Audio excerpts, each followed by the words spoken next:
All right, ladies and gentlemen, welcome back to more. Well, actually, let me do this. Yo, peoples, Kyushu92 here, and welcome back to more Bayonetta. And this is gonna be the finale because we only have like 9 more missions to go. So let's go ahead and get it started, just so we can refamiliarize ourselves with the game. Let's begin! Chapter 10, Paradiso, a sea of stars.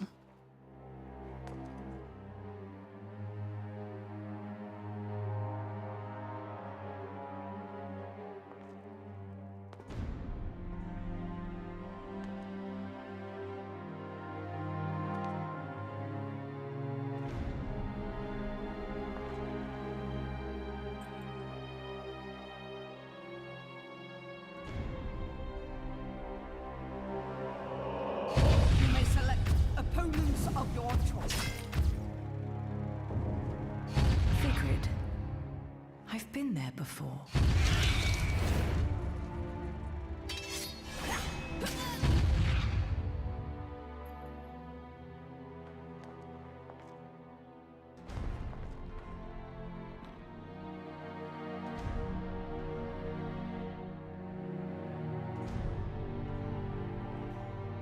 Jean?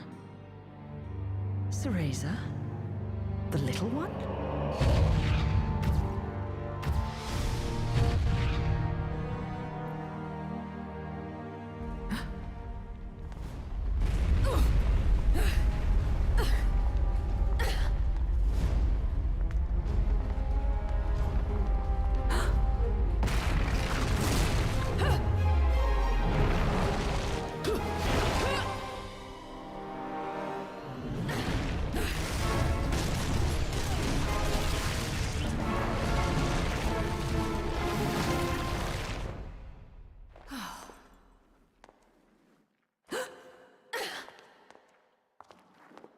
Tentacles? Why did it have to be tentacles?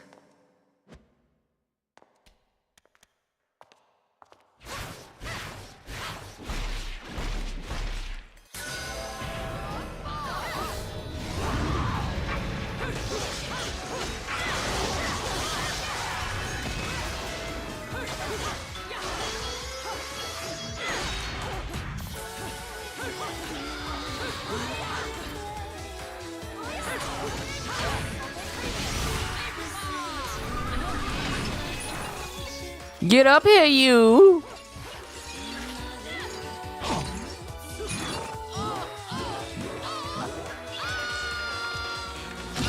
You gotta have, Psycho, you gotta have some fast fingers in order to pull those moves off.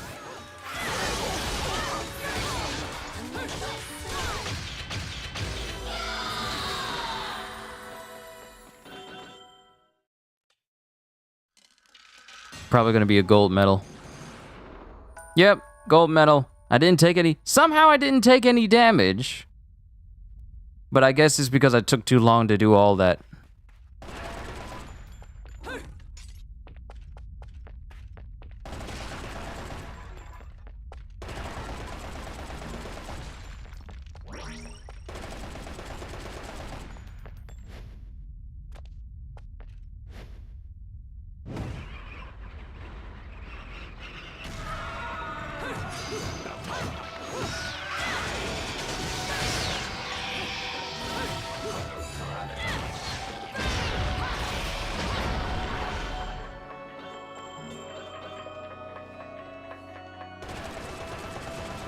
But it appears that we're going through some memories. Matter of fact, let me do this. Let me do this real quick. Let me just link everybody in the community tab. Bayonetta finale.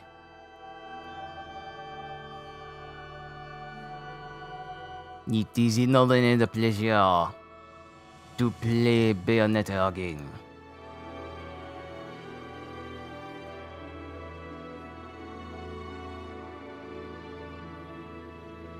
Alright, now let me come over to this place.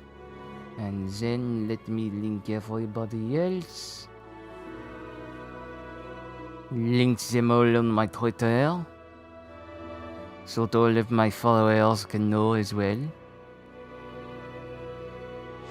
Yes, I know she's standing there menacingly.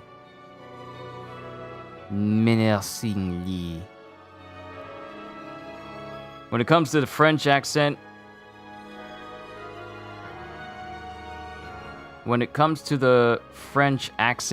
you can't say Lee. It's got to be Lee, E. Like you're forcing it through like the tip of your tongue just a little bit. Little bit of accent advice for those who are looking to improve all of their accents in the voice acting.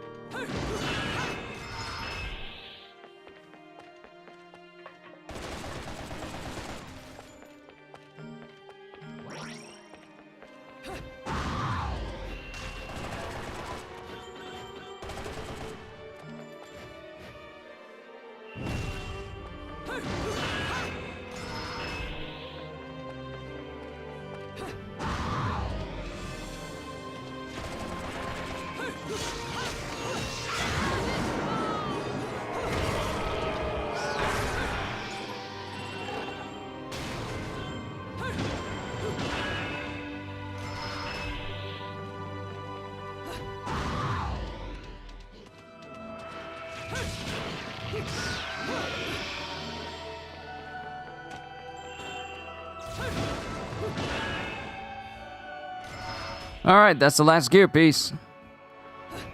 Oh, these guys again.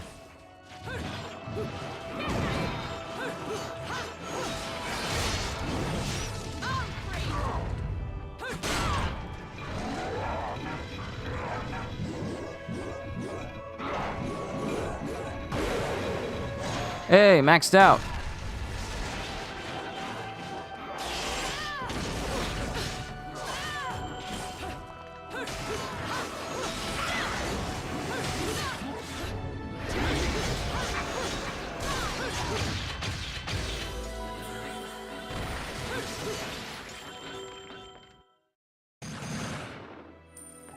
Silver medal.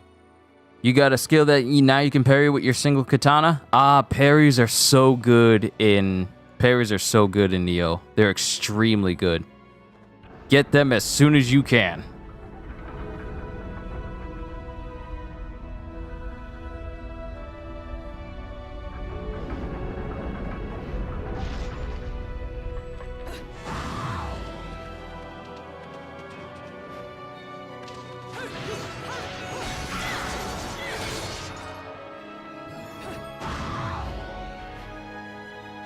See, it's games like Neo. I saw that thing that was up here. Thought you was gonna hide this from me?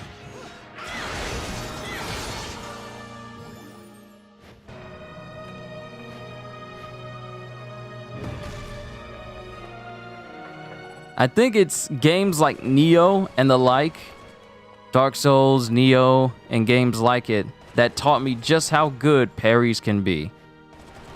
And how much I should appreciate all parries in any game that has parries.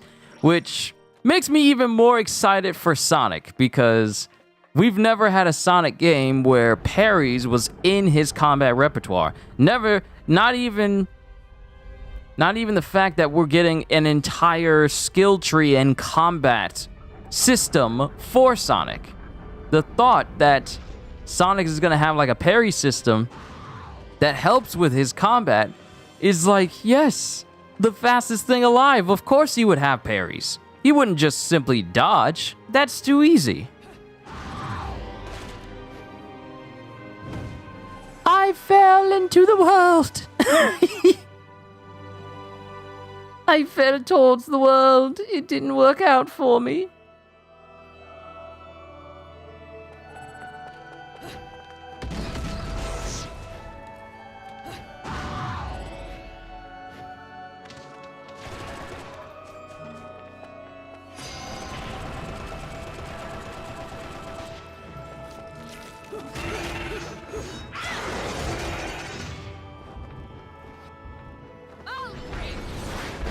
Let me just simply take out this chainsaw.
Wow, you were kind of weak, weren't you? Then again, I am playing on a very easy difficulty. Yoop.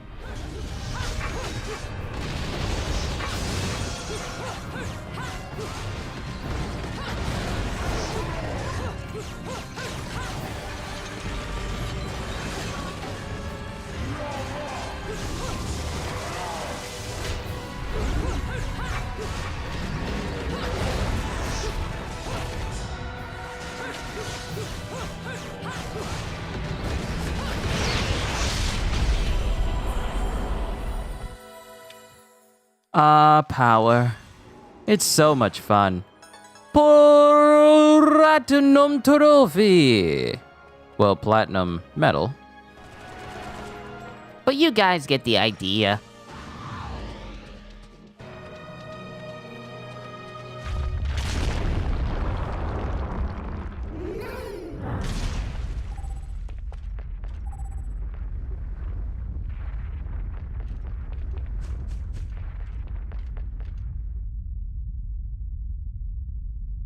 We gotta wait for it to turn around.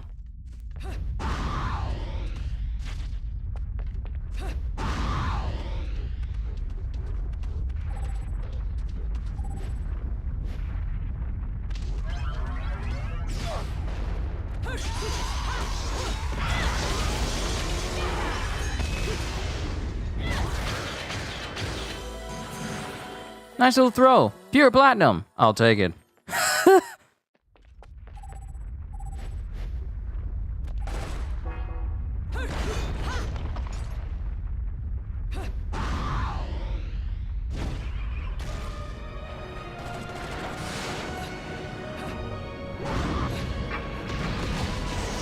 Oh!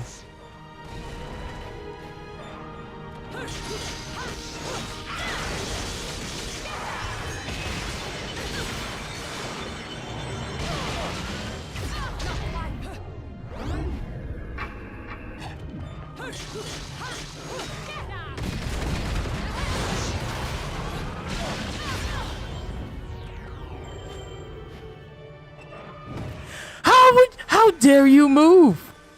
How dare you?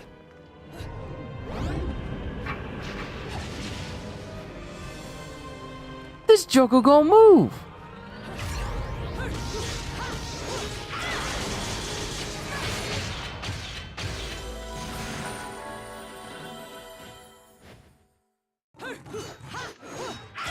How dare this Joker gonna move when I was trying to jump on him?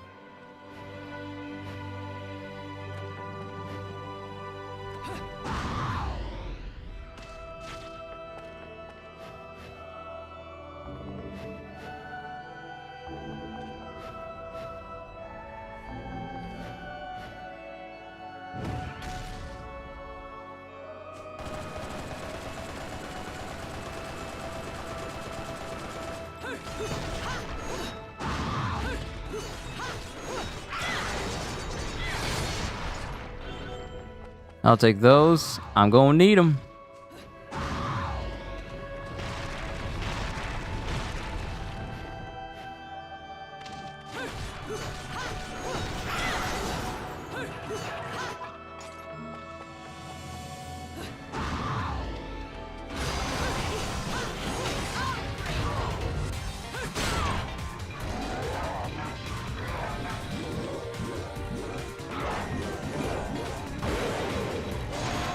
See, this one's actually easier to do than the other tortures.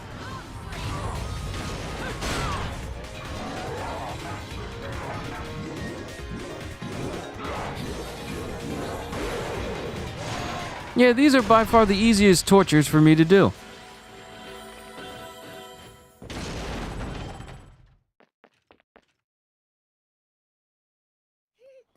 Waiting on you, Bayo. Oh, we're cutting to Luca and little Cereza. What happened to Mummy? Well, you see, she just went to look for something, that's all. I can't believe that witch, placing a poor helpless child under her spell. If she did anything to this little girl's parents, I swear.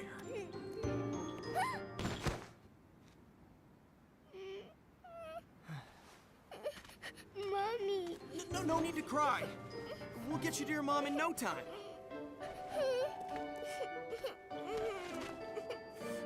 Here, I've got some candy if you want.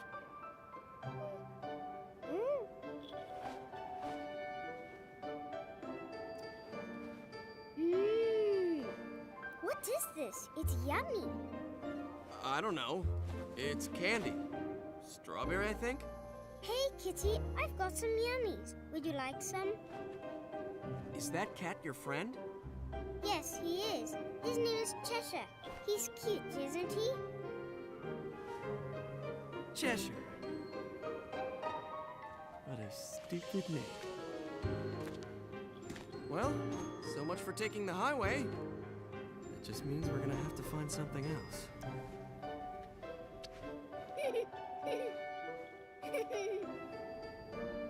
Now, all I have to figure out is what to do about you. So, Cerecita, that woman's really your mom? Uh-huh. My mummy is strong, and she protects me from scary monsters. Monsters? I don't think you know who the real monsters are. Huh?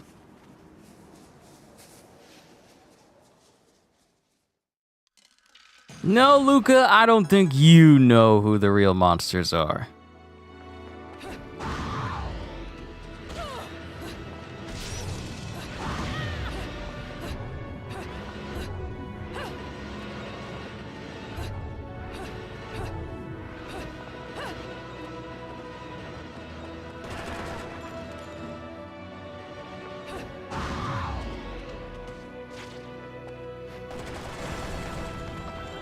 What? There was a whole hidden section?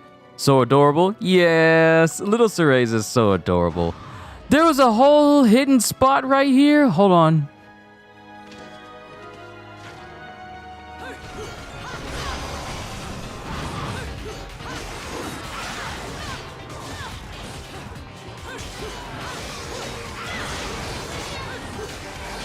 Wow, she really does have Stinger.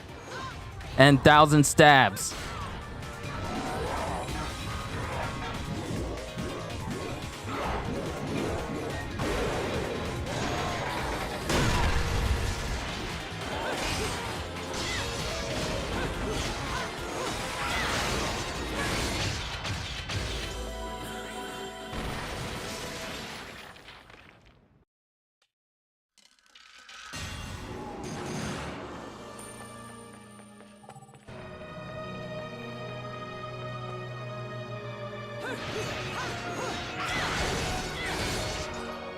Okay, so whatever this was, I probably got it already. It's just been so long that I actually don't remember even getting it.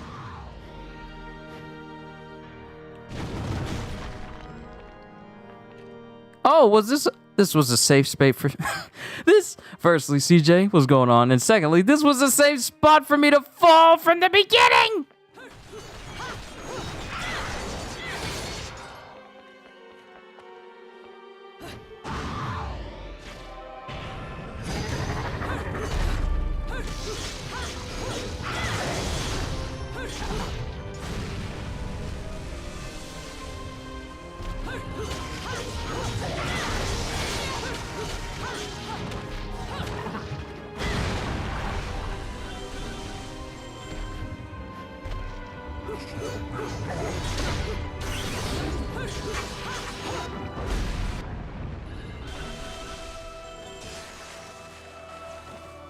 I've got a fever, and the only cure is more dead angels.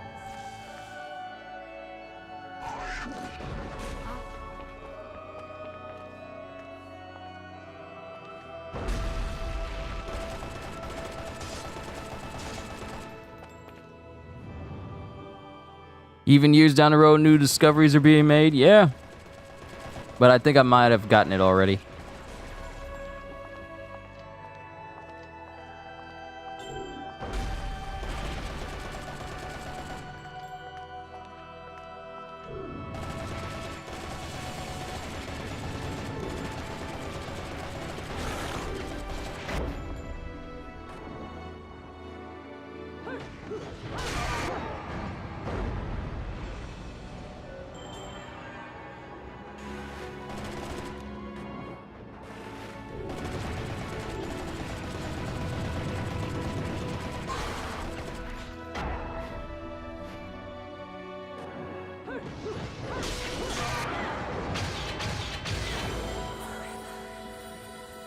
Probably gonna give me like a bad time. Yeah, I took too long, and my combo wasn't all that good.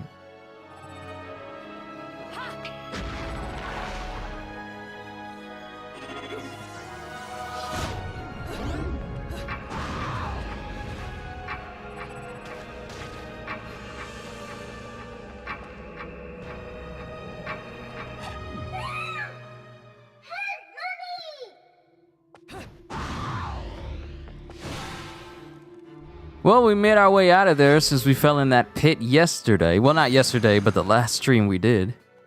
No item used, a couple platinums, couple golds. Damage could have been better.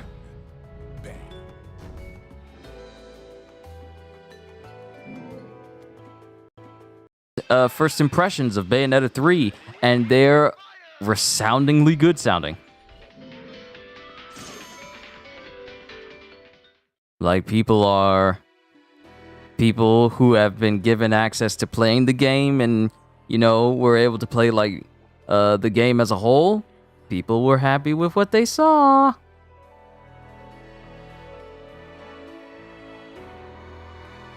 But onwards to the next one, the cardinal virtue of justice.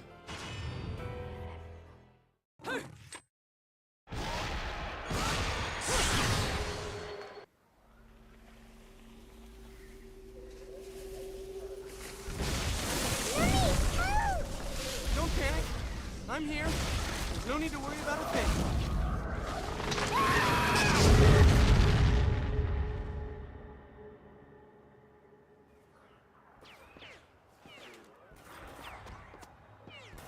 Get them, Mummy, get them!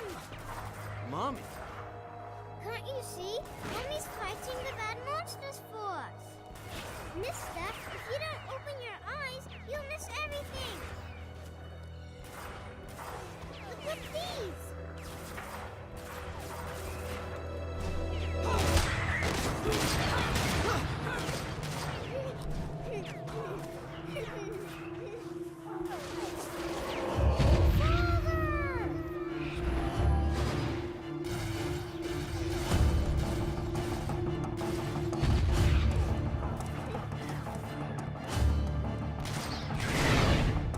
Shit.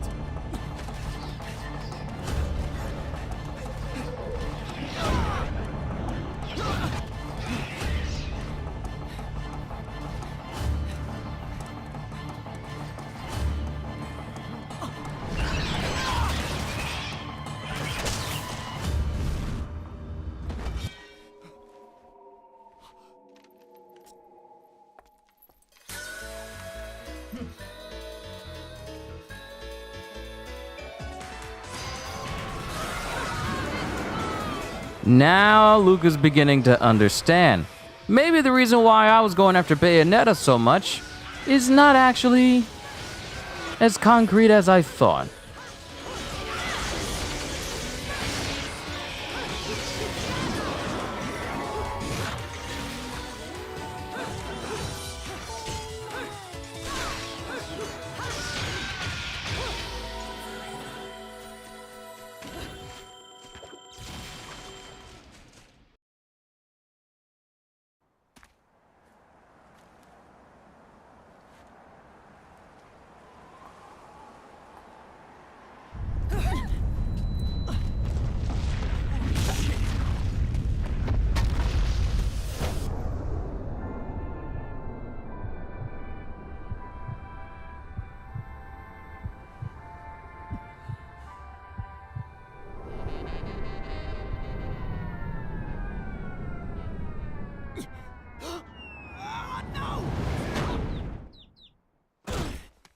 Thought he was gonna be a hero. This is Bayonetta we're talking about.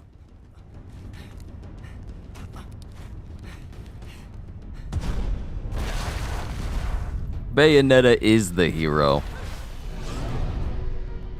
What the hell is that thing? Cerecita, this is way too dangerous.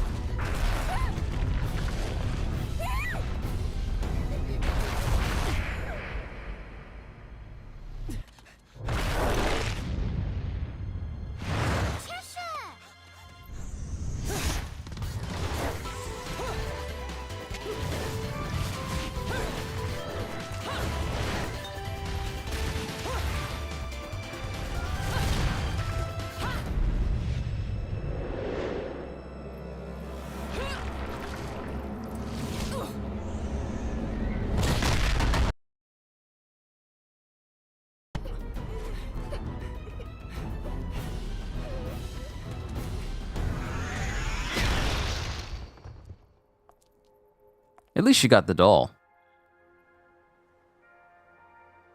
Well, Kitty, what do you think we should do? He's hurt you, has he? Well, we can't be having that now, can we?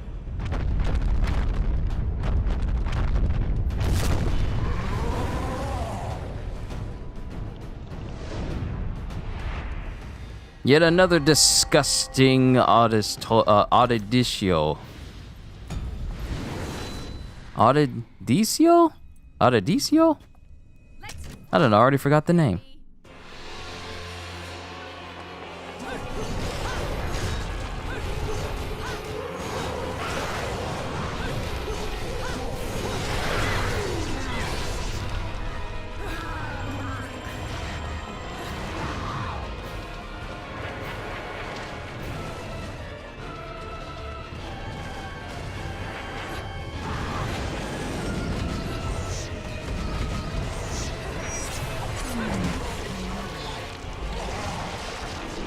Oh, that's nasty.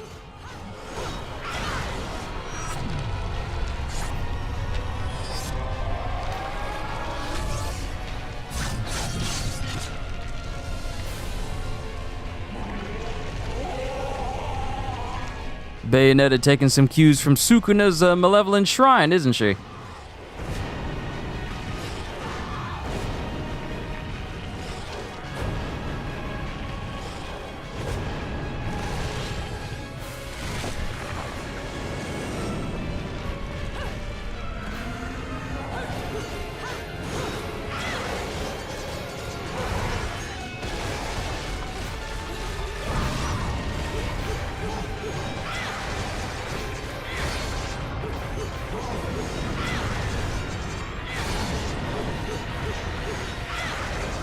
And attacks only affect the main head. So even though my sword strikes are reaching this little head tongue,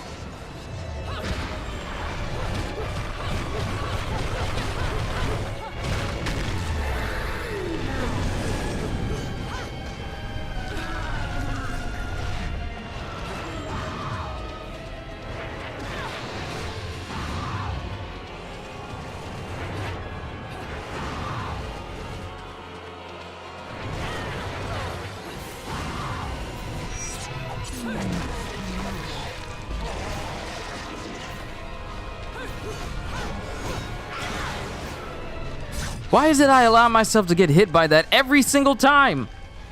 Every time it happens, it's all like, I seen this happen before. How come I don't retain the knowledge of that happening to me?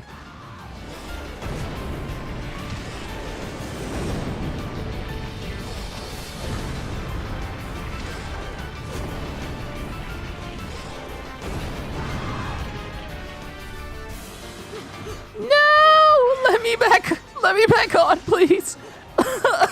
Let me back on! No!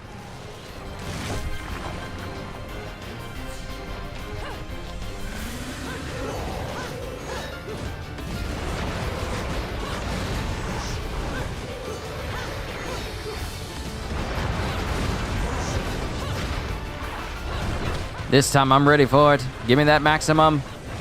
Come on! I messed that one up. That's on me. That's on me. I messed that up. Because I looked away for 1 second.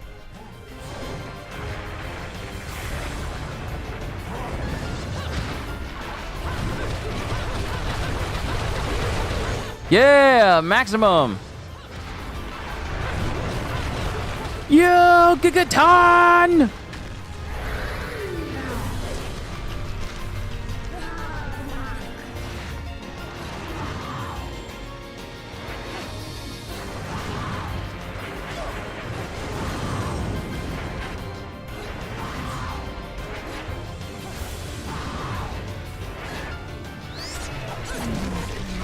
Okay. This time.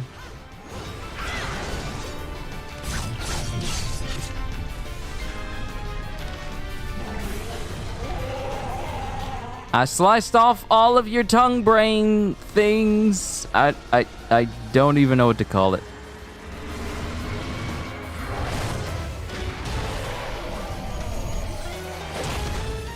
It's useless!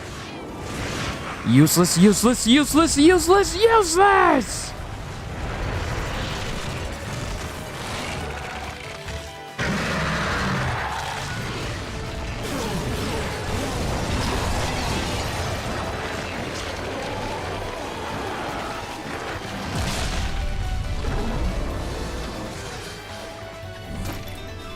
Compress that thing into a little old gooey ball. Still not enough. You can go another round, can't you?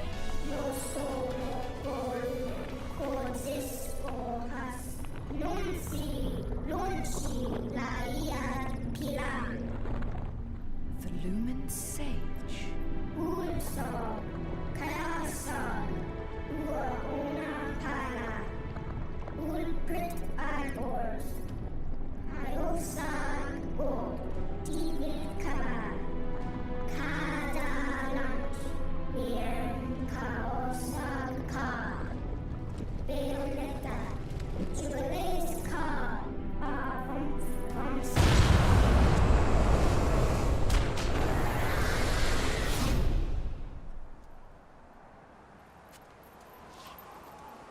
Now, where are my new best friends? I suppose one of them is an adult, so they should be okay.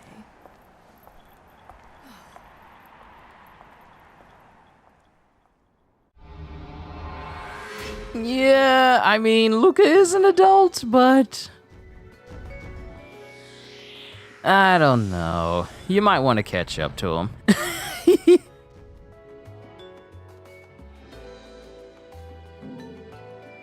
Alright.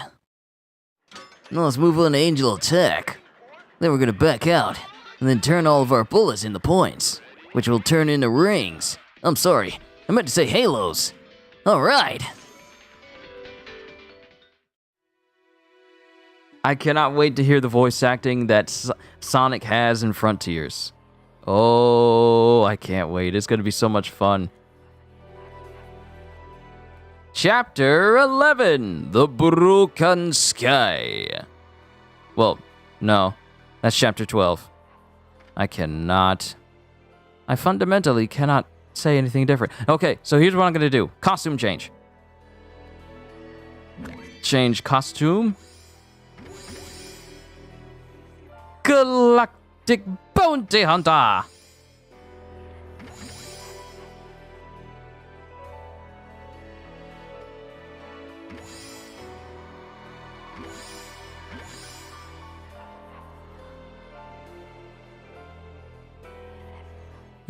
Hero, Hyrule, or Galactic Bounty Hunter?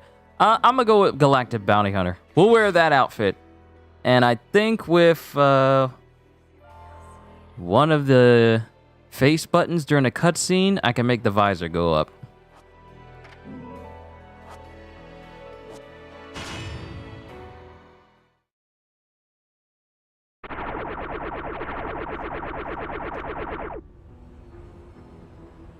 Excuse me, sir. May I have my glasses back? Huh?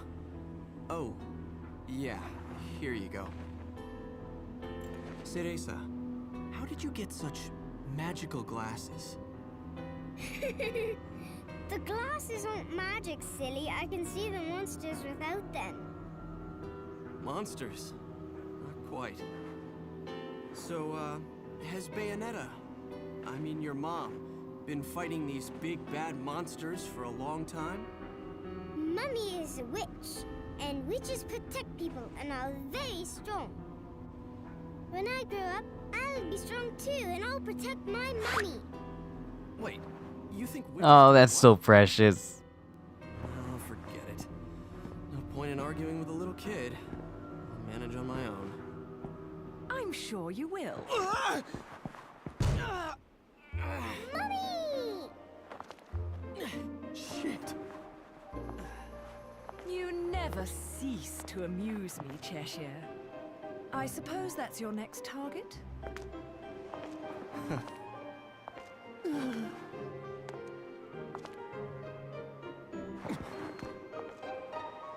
This is yours, little one. You didn't cry while I was gone, did you? Nope. Good. Bayonetta. How do here's the thing. I can make the visor move in a cutscene. I can make the visor move in a cutscene. How do I do that? Oh, okay. No matter how I ask, no matter how many times, you always say the same thing. Come now, Kitty. You know it was A all just... misunderstanding. You're so stubborn, you know that? My father, he was a journalist too. In fact, he was twice the man I could ever hope to be. He was obsessed with one case his entire career. A case so bizarre it took over his life. They could have made a movie. Followers of darkness, the Umbra Witches, and their light world counterparts, the Lumen Sages, controlling everything with a power known as the Eyes of the World. Then, the Light and Dark clans suddenly disappeared from their medieval home in Europe. You may be familiar with the town. You're standing in it. Welcome to Vigrid, 500 years later. 500. Each clan, working at the behest of the powers that be, sought to lead their fractured world towards peace. They both possessed an eye said to have the power to create history that they used to oversee the world. However, their spirit of cooperation did not last, for amongst them, a pair of young star-crossed lovers conceived a child that sent the clans on a path to ruin. The woman was thrown in jail, and the man exiled from his clan. However, the child remained with the Umbra, raised as a black sheep even amongst the darkness. Since the balance between light and dark had been lost, both clans spiraled into decay. Legend had it that the two eyes could be united to control reality itself. And this legend fueled ambition and desire, leading to a myriad of battles between the clans. In fact, it led to their mutual destruction. My father was mocked for buying such a fairy tale. However, I believed his story, and I believe it more than ever now that I've found you. The memory of the clan lingers on, despite the passing of 5... Yo, Joe. It's good to see you. What on earth was my father searching for? And why did he have to die for it? I have to discover the truth with my own eyes. Yo, DJ, what's going on? Why I haven't given up my chase for it. Or you. The head of the Ithoval Group, a multinational that dominates Vigrid, recently tried to sell an enormous gemstone on the black market. If he isn't selling out in the open, it means we're going to have to acquire it by other means. And that starts by sneaking onto that jet.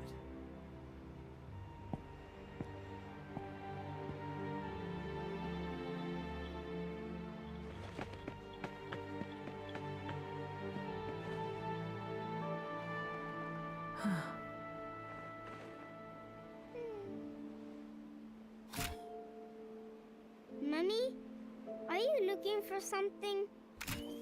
I am. How did you lose it? Little one, do you have anything you really like? Something really important to you?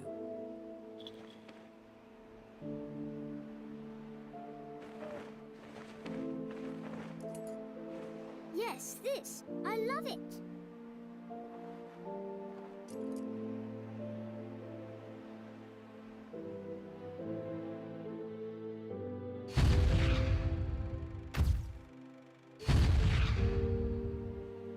Where did you get this? You gave it to me, Mummy, for my birthday.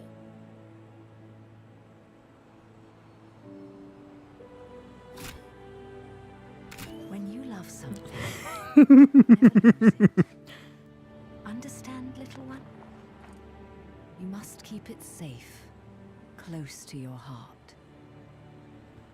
DJ, I got something to say to you once this cutscene's over.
Well, that's not good, is it? Military Transport Valkyrie interior.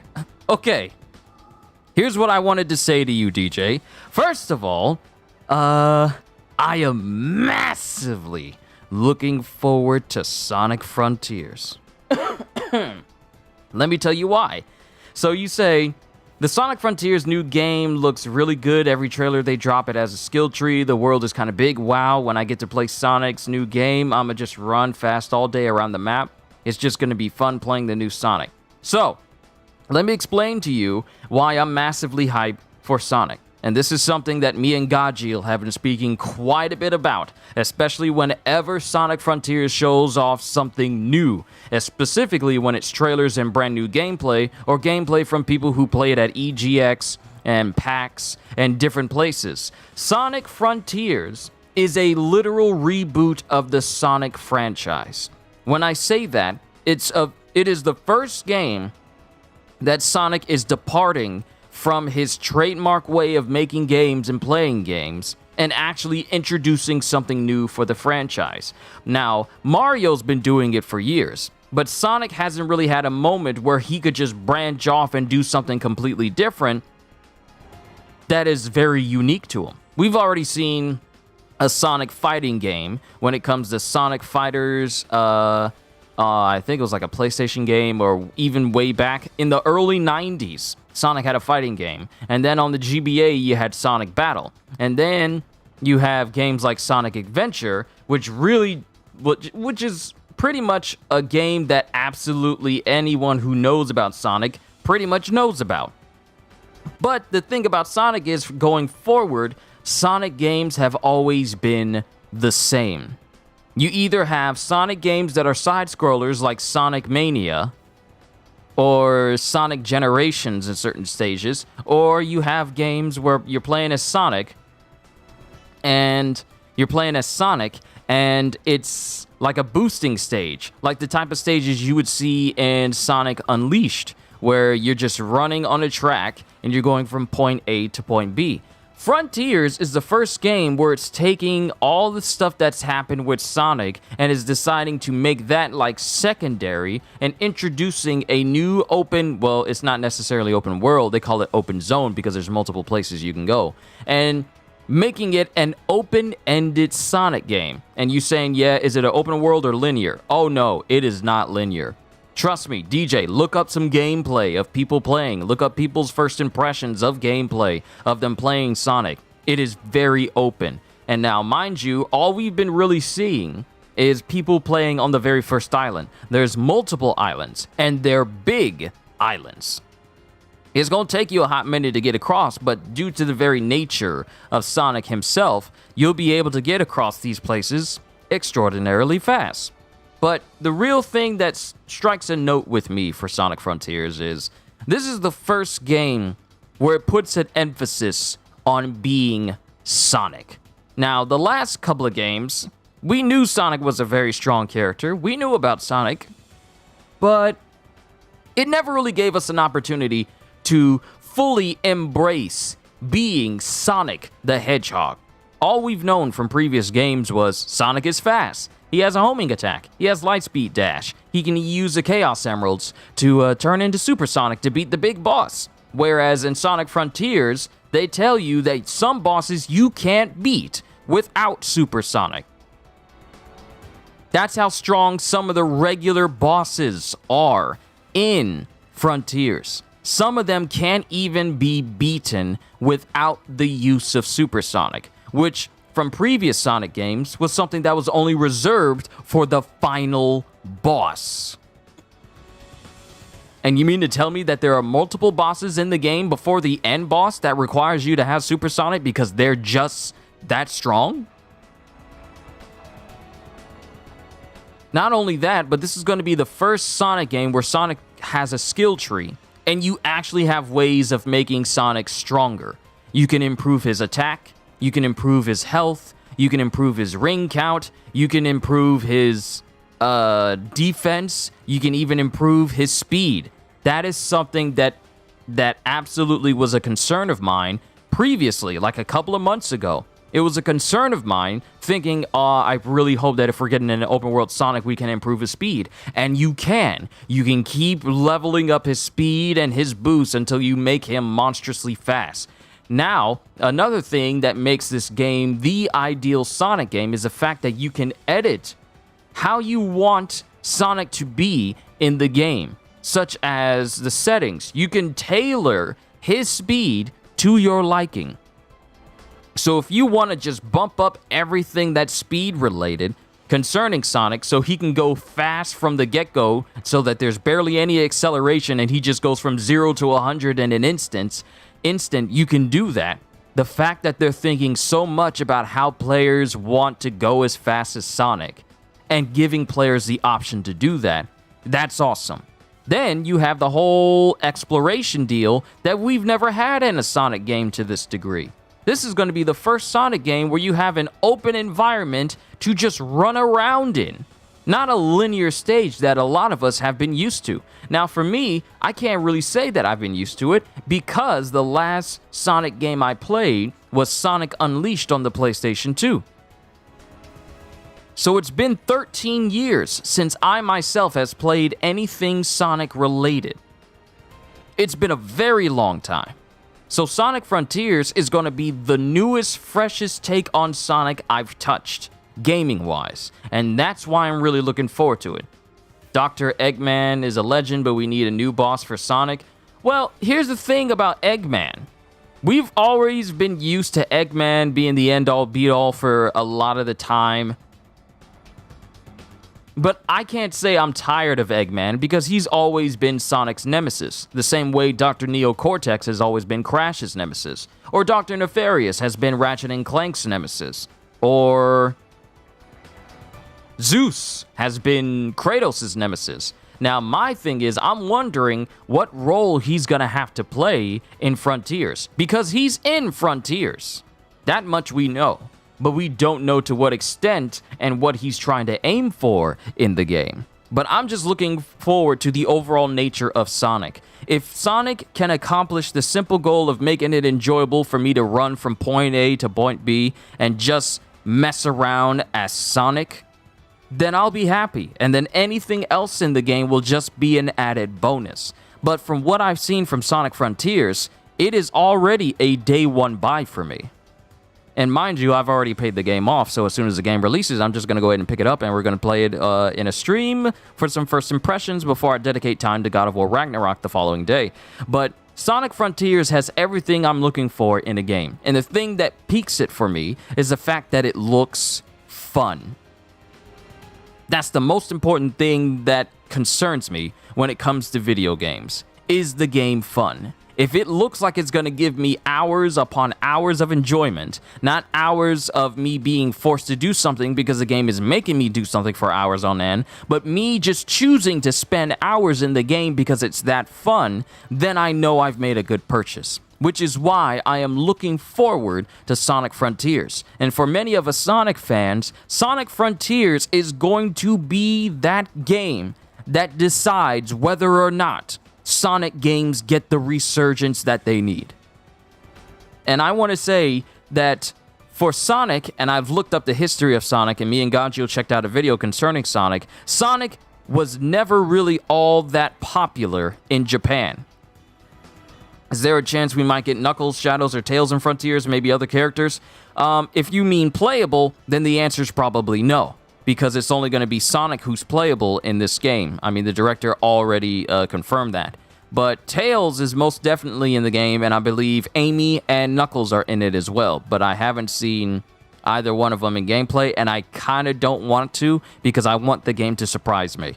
But Sonic was never really popular in Japan. And when you have games like Sonic Boom and Sonic 06 and other games that were kind of very mid for the country of Japan, people just weren't interested in it. Young people weren't even interested in it. A lot of people were more interested in other games. As a game, Sonic was never all that popular, other than Sonic Adventure and Sonic Adventure 2.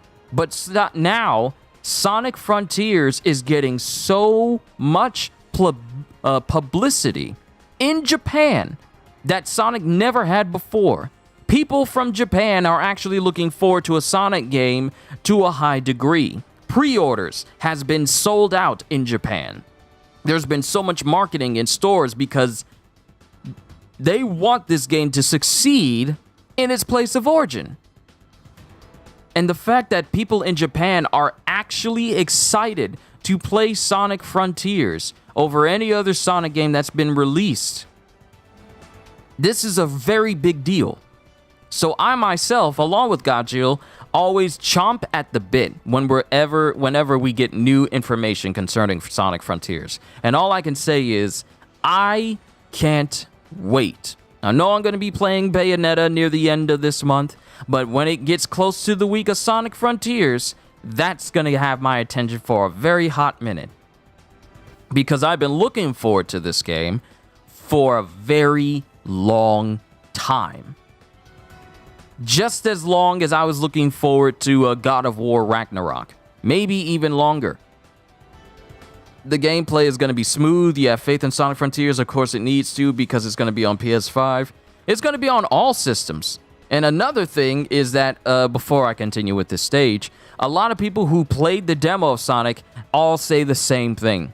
The game is fun. I didn't expect myself to enjoy it, and the fact that they say that the learning curve isn't bad, and the controls are smooth. I have yet to hear a single person, and I've watched a lot of videos and looked at a lot of articles. I've yet to see a single person say that that Sonic controls clunky. He controls buttery smooth, and that's already good. They already got that down pat. And I'm not worried about whether or not the maps have anything in it, because at first it looked very barren. But then you look at recent pictures of gameplay, and you look at recent pictures that people have taken, that official sites have taken of the game, and you see that it's very populated. For these to be islands, there's a lot of things to do. So I'm looking forward to it.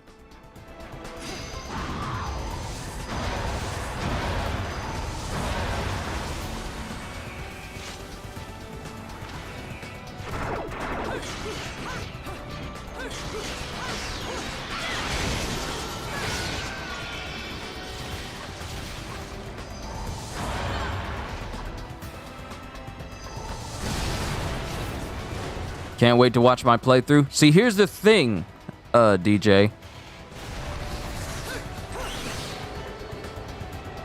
So, what's going to happen is I'm going to prioritize God of War Ragnarok simply because Sonic Frontiers comes out a literal day before God of War Ragnarok. So, trying to do both games at the exact same time might be a little tricky. So what I will do is that, because Sonic comes out on a Tuesday, while God of War Ragnarok comes out on a Wednesday, the following Wednesday. But I'm going to prioritize God of War Ragnarok simply because that's the bigger game. And I want to focus my playthrough on playing God of War Ragnarok. But what I will do is have like a whole session of playing Sonic Frontiers.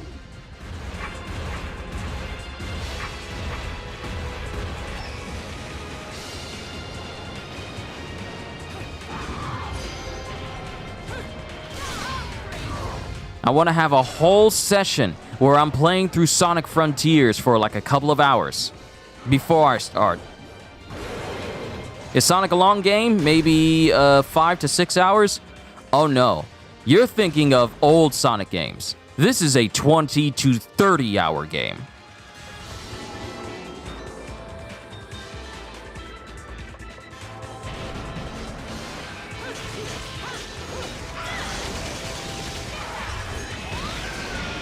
No, this is a long Sonic game.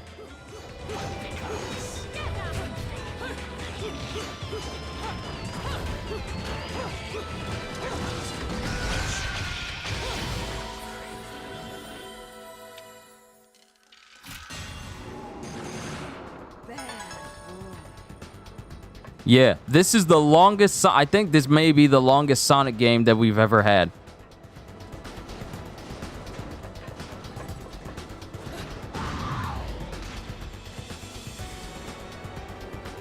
Okay, it'll let me go all the way over there.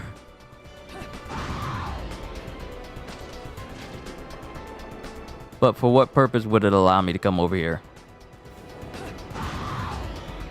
We might get sidetracked going to just running around because of running fast randomly. Yeah, the same way a lot of us get sidetracked when we're playing Spider-Man and we're just swinging around. Oh, there's a crime going on? I kind of don't care because I'm swinging. I'm having fun right now. That's probably going to be the same deal for Sonic, simply because we're going to have the freedom to just run around randomly as Sonic, and we don't even focus on the story. See, that's probably going to be me. Because knowing good and well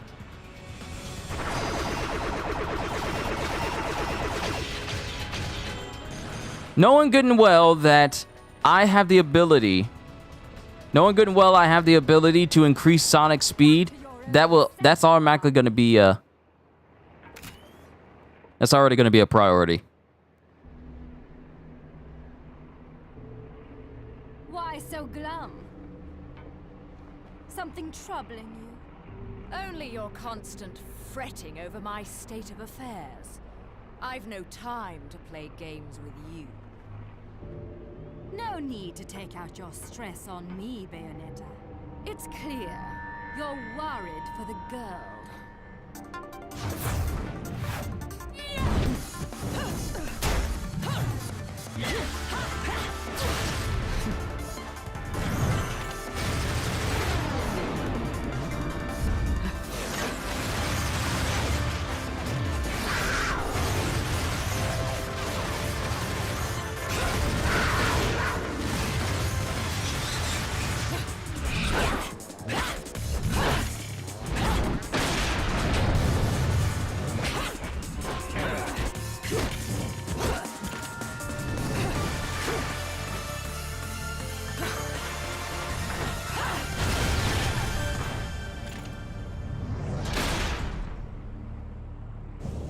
Where she is, now.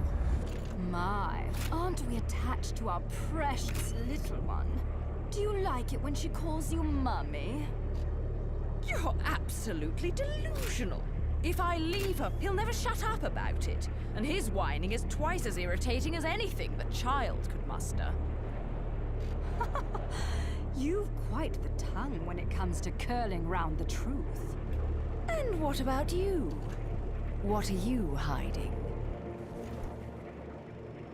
Correct me if I'm wrong, but I think these might mean something to you. I've no need for worthless junk.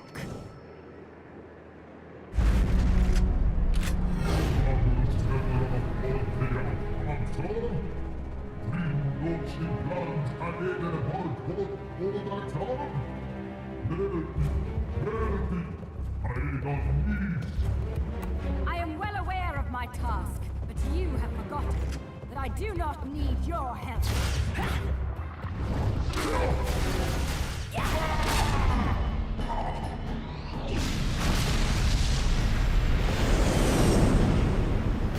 It seems your little friend is gone forever.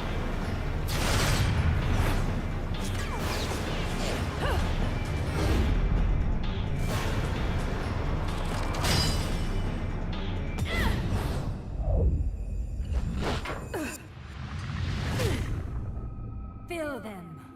Fill your eyes with hatred. Accept your violent fate. Accept it and earn the left eye. Prove you deserve it.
Now you will experience the full power of the witch side!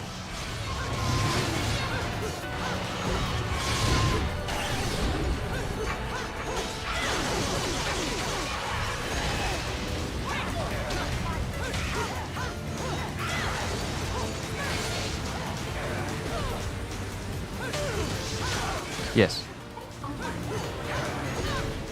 Could you get my usual then?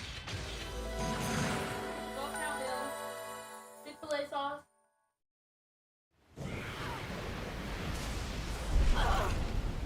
Teresa.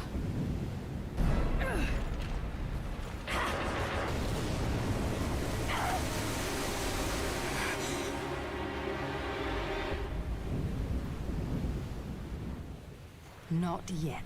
She isn't ready.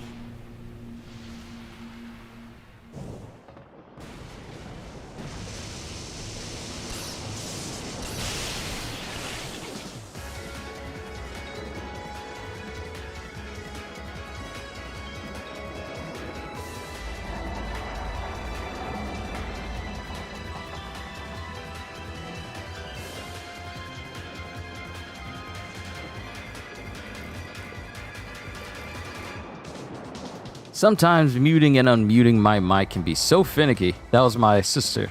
She's grabbing lunch and she wanted to know what I wanted to eat as well.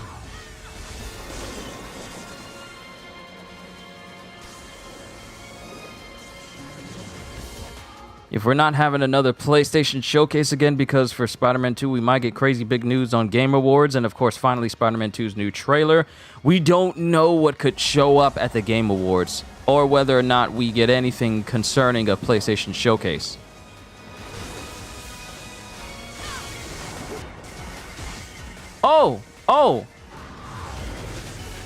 Oh, I need to be going, because The electricity. Little one, can you hear me?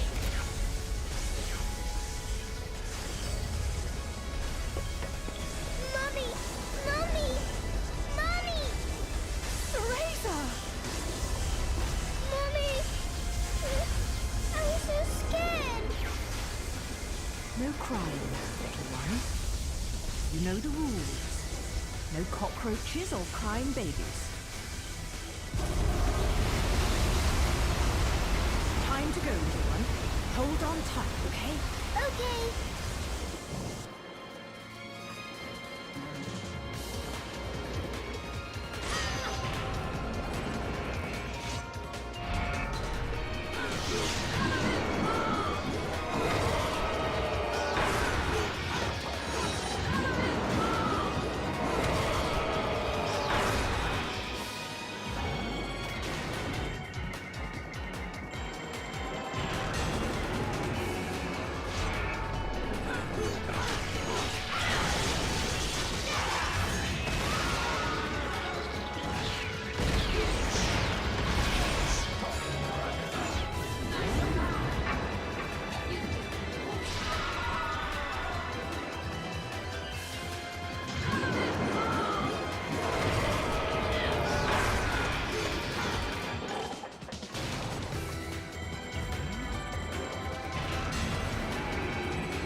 How dare you touch the barrier?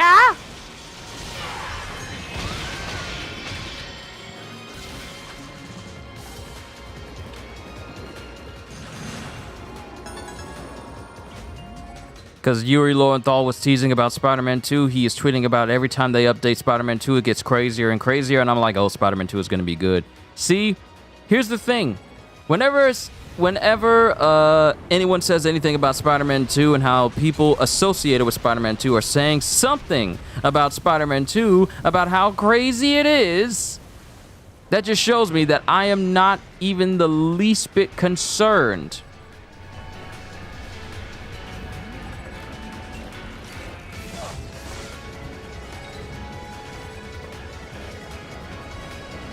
I'm not even the least bit concerned about what Insomniac is doing with Spider-Man 2. It just tells me that they're gonna completely knock it out of the park.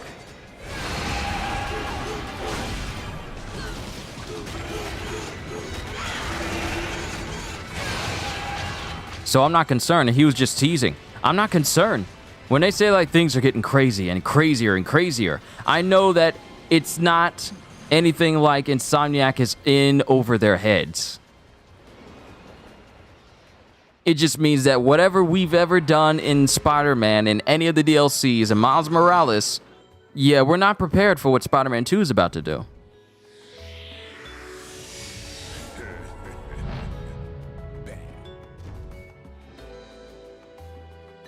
So it just gets me more hype. Not only that, but realizing that we're moving closer and closer into a future where we're having both a Spider-Man game sequel and a Wolverine game at the same time. That's exciting for me.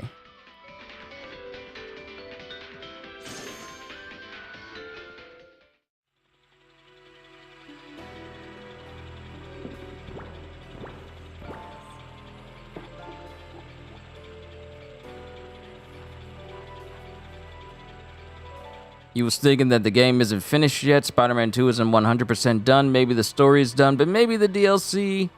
We don't know. Wonder if Insomniac can make a Hulk game? Well, as nice as it would be for Insomniac to be able to make an incredible Hulk game, we can't put every Marvel property on Insomniac solely. Just because Crystal Dynamics ruined things for Marvel games doesn't mean that we should only rely on Insomniac. There's a lot of other good developers out there that can make some really good superhero games. Remedy Studios, who did the Control game, would be a fantastic studio to helm a Doctor Strange game. If anyone has ever played Control, you know just what I mean in terms of, you know, weirdness that is associated with Doctor Strange and the way that places change in Control, like when Doctor Strange goes into different dimensions or go into the mirror dimensions. Remedy Studios would be a fantastic studio to make a Doctor Strange game. Avalanche Studios would be a fantastic studio to make a Hulk game. Because of their history with games like Just Cause, they know how to make open world games with tons of things to destroy and wide open spaces to get around at fast speeds or in very extravagant looking ways.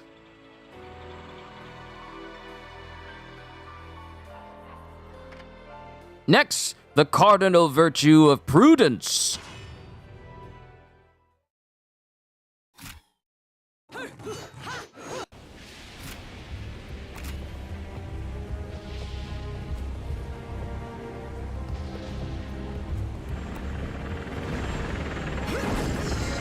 After Wolverine, they can do other superheroes. I mean, like I said, we shouldn't really be relying on Insomniac to be the only person that gives us superhero games just because they prove that they know how to give us good superhero games. Let some other dev have a chance to do so. I mean, Motive Studio is giving us an Iron Man game, and if they do well, it just means that there are other developers who can do good superhero games. We just have to be patient to see.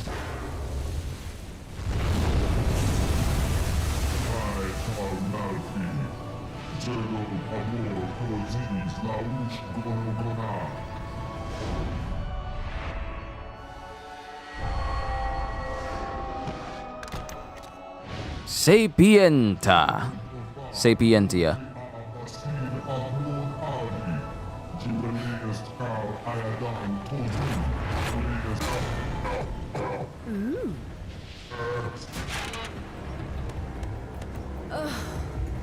Another talkative type. I don't think I've got time to entertain your blather. I'd much rather hear it straight from your boss.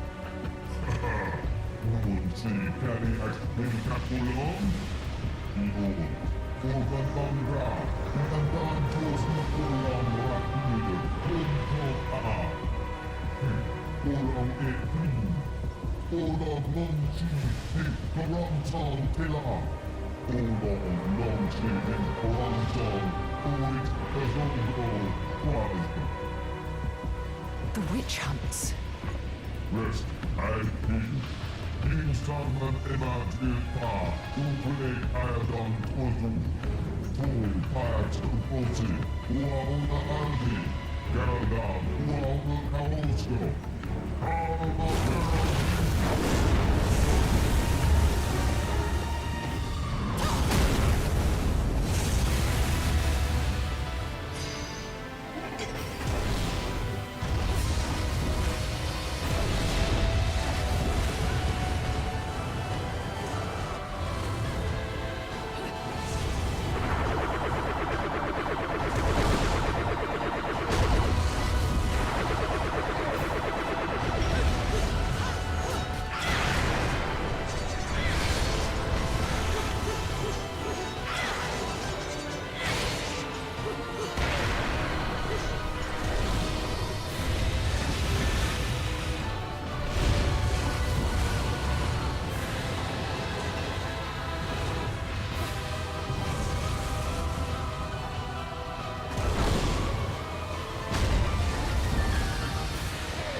My turn!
Yeah, we could imagine all these different things that Insomniac could possibly do, but we just gotta be patient.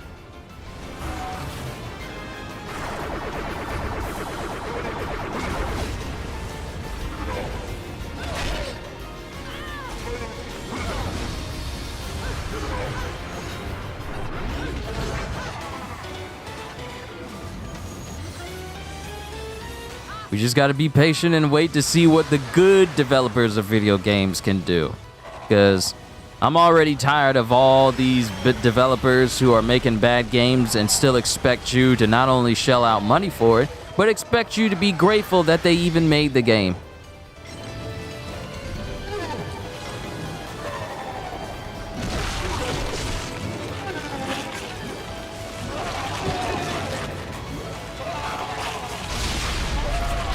I still couldn't get that max.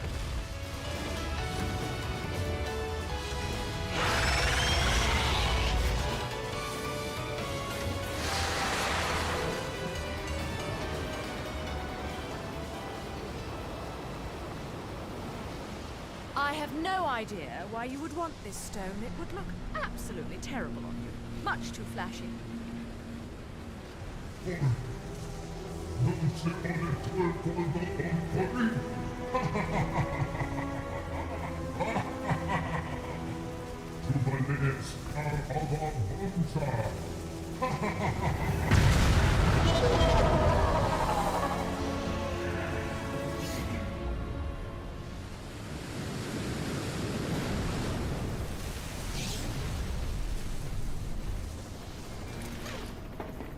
Welcome aboard, Cheshire. Oh, fucking hell! Mummy! I told you I'd be right back. Shouldn't you be, you know, flying this thing? I'm a bit occupied at the moment.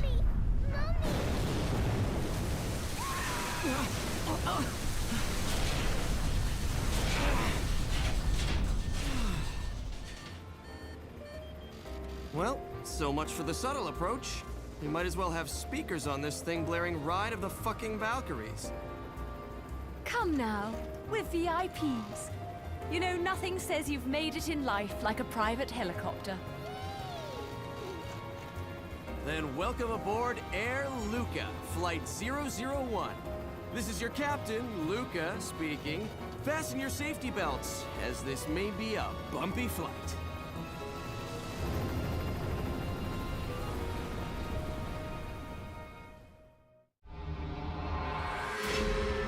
Other developers have a chance, they just need to be better, like don't focus on positive reviews, see all the negative, take it all in, and then try to be better next time. Improve. See? Oh, I got a platinum? I don't think I've ever seen a platinum award. I need to take a picture of this. What do you mean I got a platinum? I don't get platinums.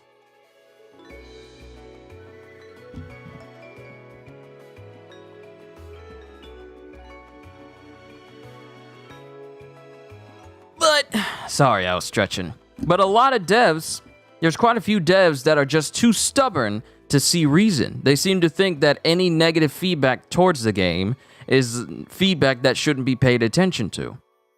They don't realize that negative feedback comes with reasoning as to why it's negative. Just wanted to stop in and say hi. It's all good, Ogata-san, if you got to pop in and then pop right back out. It's good to have you here for a couple of seconds regardless.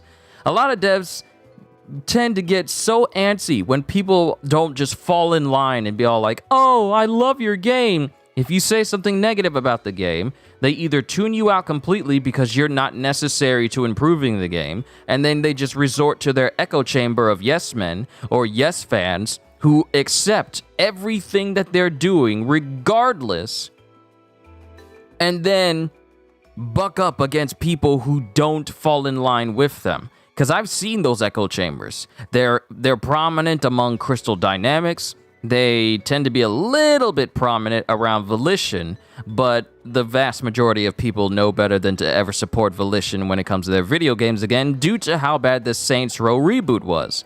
But I see it all the time. Oh, you're just being negative. Oh, you're toxic. Oh, you're a hater. And then you have uncivilized people who somehow have positions of power in these developing studios, such as community managers and such. And they end up calling people like terrorists because of their negative reviews and negative opinions of the game. And even saying that, hey, these types of people, you can die mad. How do you say that to someone and expect your community to just fall in line and agree with you? And then, since you don't want to face any backlash, you lock up your account because you know you said something stupid and you fear what people are going to say to you simply because you decided to run off at the mouth. There's a lot of devs who think this way and think just because they make a game, they deserve praise. They don't deserve praise until the game is worthy of it. Just because you make something does not mean you are owed "that's awesome" from anyone.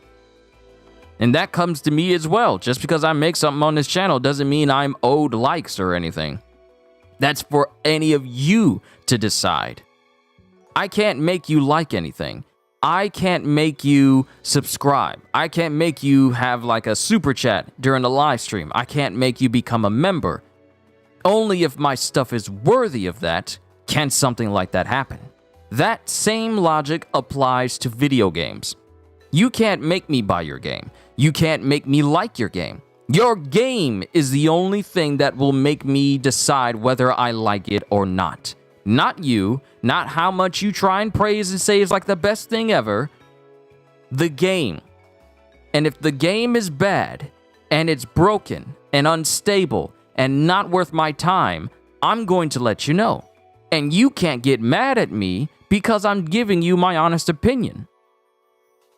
You can't be mad at opinions. If you are in the gaming industry, you are in the industry where your work will be scrutinized. It's not a profession where you just get in, make a game, and then expect all the money and likes and praise and follows to come along. You're an idiot if you think that. No game or no developer or no developing studio is above criticism.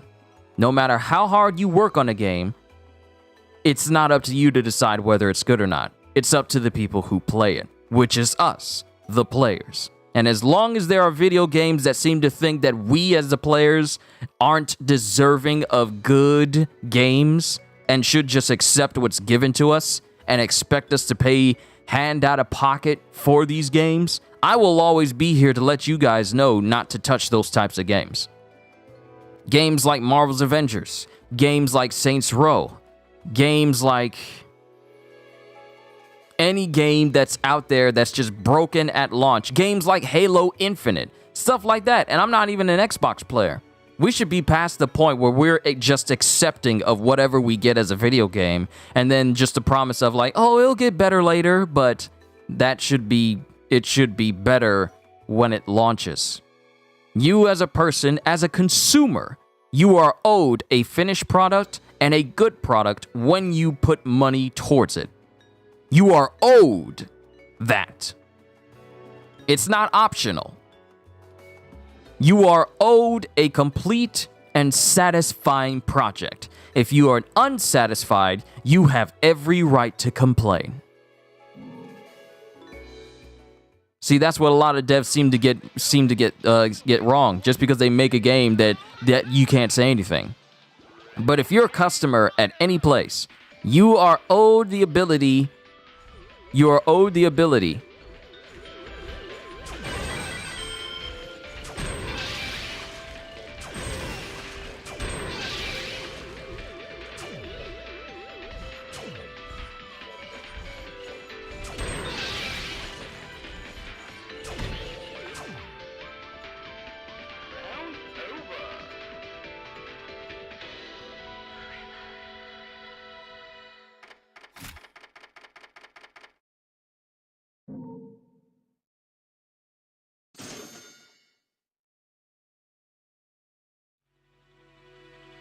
I know it sounds like I tend to go on long rants.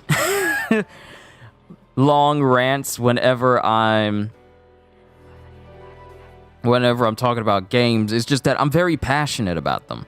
I'm very passionate about video games. And I feel like if I'm in a position where I'm playing games like Bayonetta and the like,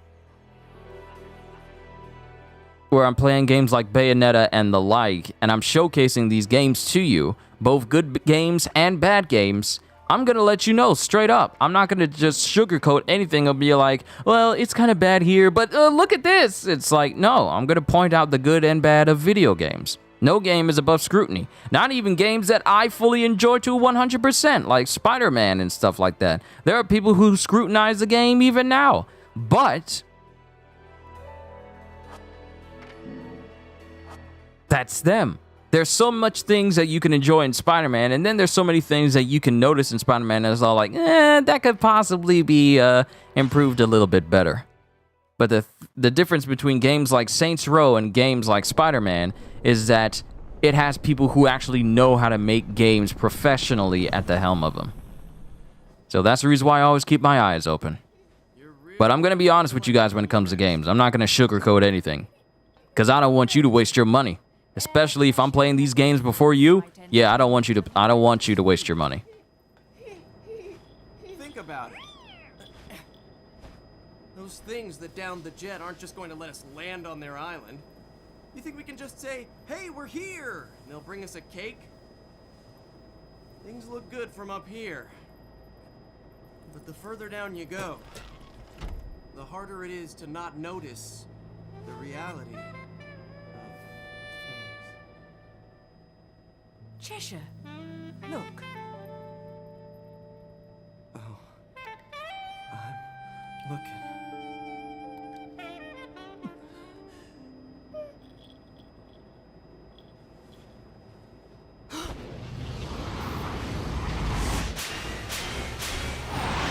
Oh, fuck me.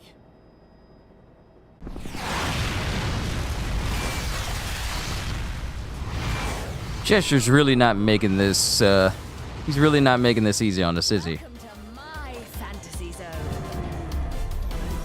Get ready.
I should be able to get to like 1 million Halos by the end of this stream through.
This can be real disorienting to some people.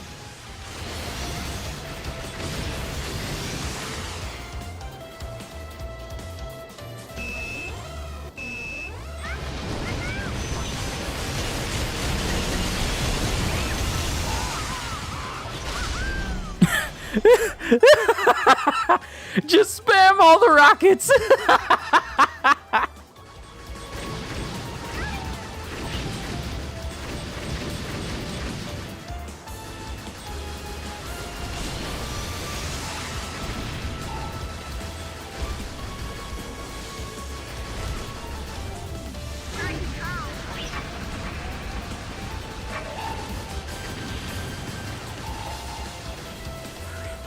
All right, who next? Who else wants to appear in the Tunnel of Doom?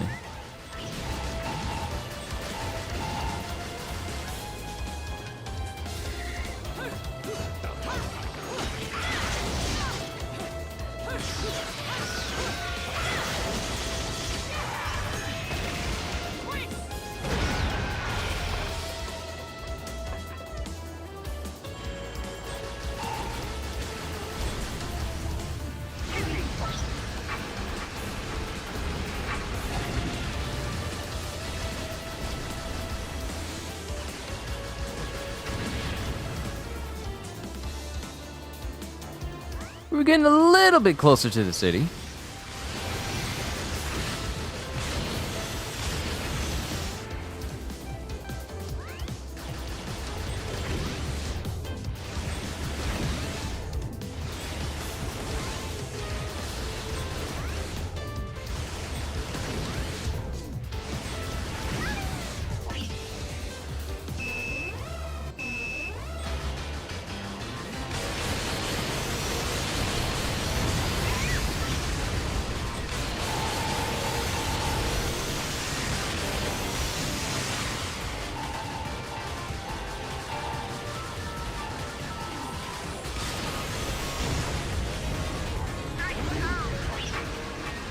Rapid fire!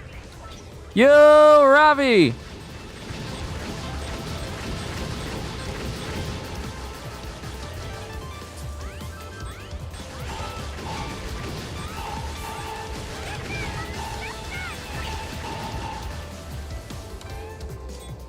We're getting closer to the city.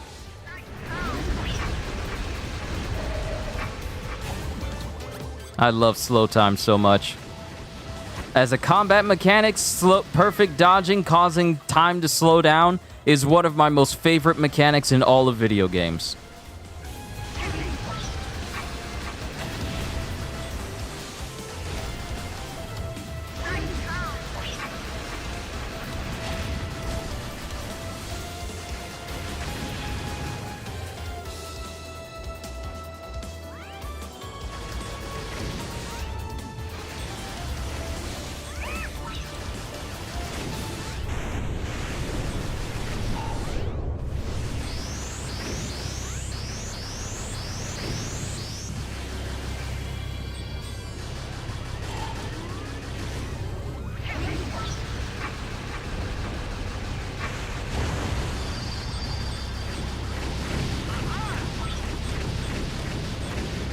Also, Elden Ring got an update and they buffed a ton of things. Like, they buffed a lot of magic, they buffed a lot of combat arts.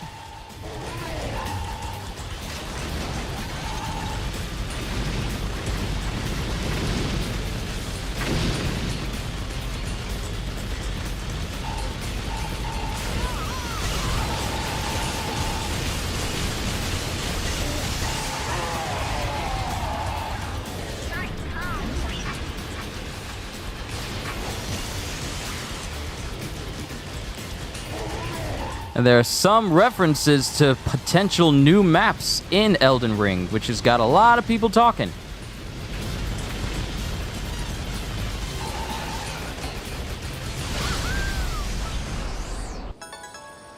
Nozzle Platinum. Ooh, Umbran Tears of Blood, Fire the Afterburners. Oh, that's new. I never got that one. And you can only get the Umbran Tears once. So that's interesting. I'll probably just keep Bayo inside of her basic outfit.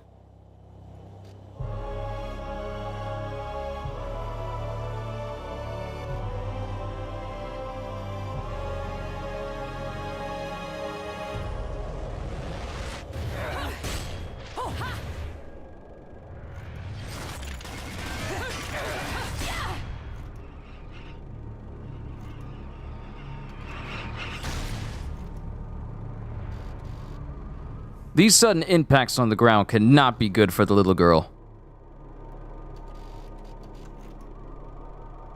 Welcome to Isla del Sol.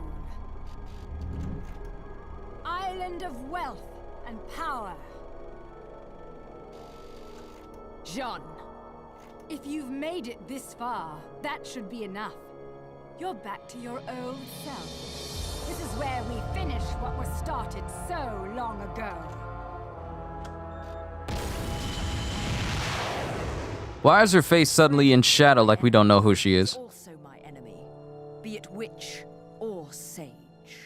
The Lumen Sages. They were our counterbalance as overseers.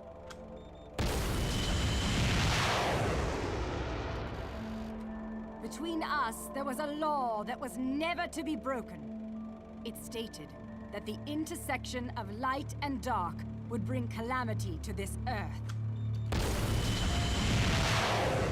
But 500 years ago, a child was born in clear violation of this tenet. That child was you. 500 years ago.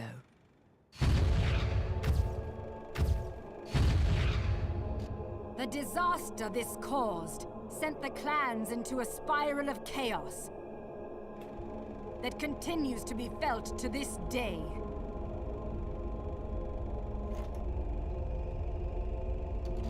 You, the half-breed of light and dark, are at the center of that chaos.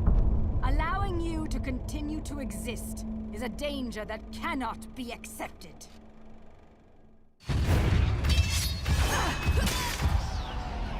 When the eyes of the world are within our grasp, the power of creation will be awakened. That is why the left eye, our treasured left eye, will never fall into the hands of another.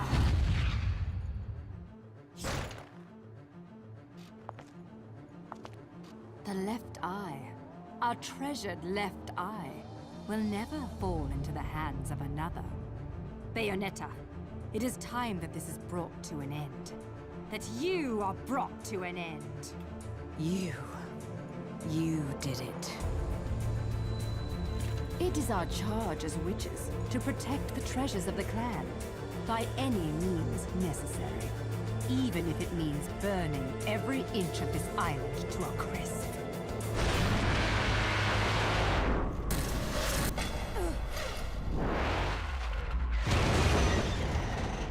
I'm really beginning to hate missiles.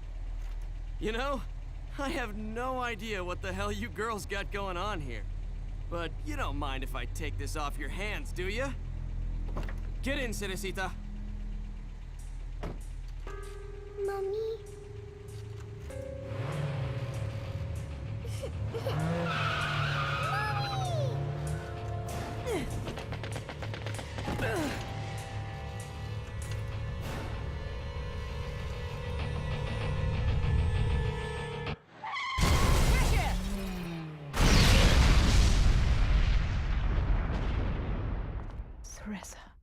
Bayonetta, time is of the essence.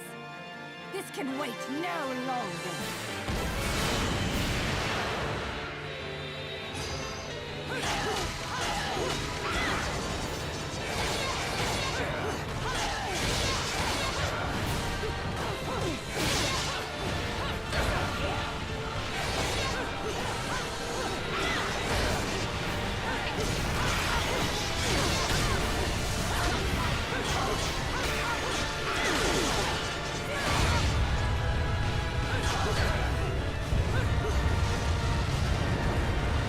The fact that I could still be fighting her while this whole cutscene, this transitional cutscene is going right now.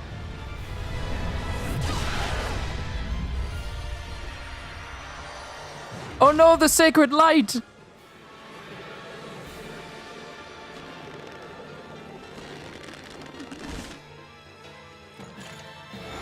Umbra Witch, Jean.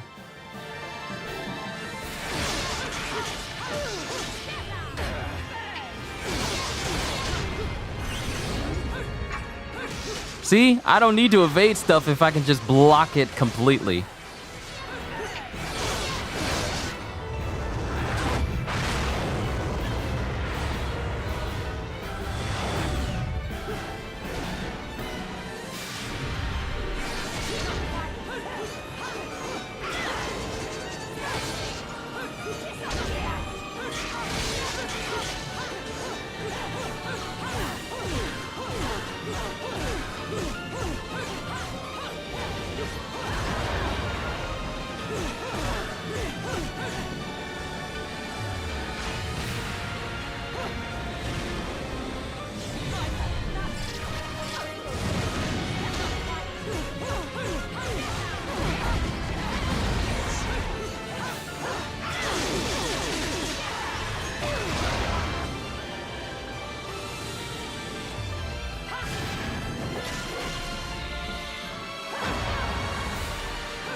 Muda!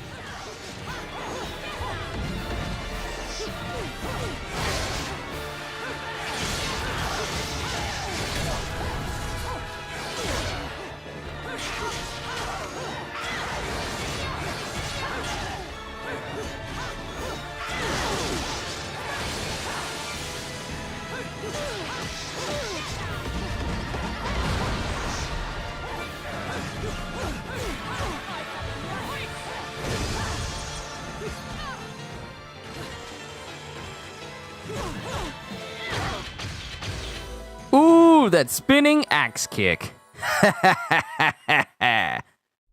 Beautiful.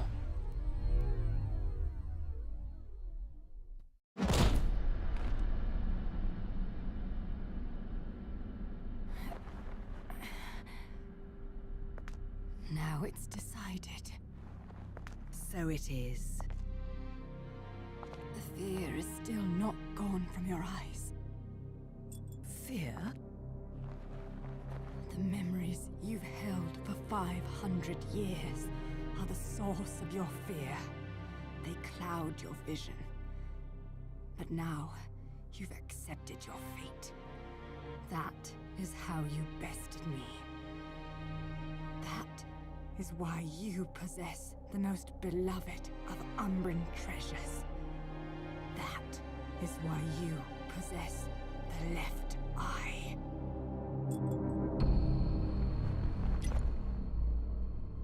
We fought for this stone, and because of it, everyone died.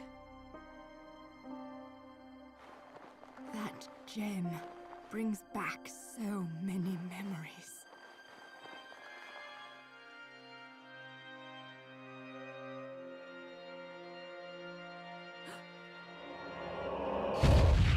Why the left eye, our treasured left eye, will never fall into the hands of another. I will not stand for the wild ambition of a treacherous Lumen sage who disrupted our age-old balance. Your path ends here.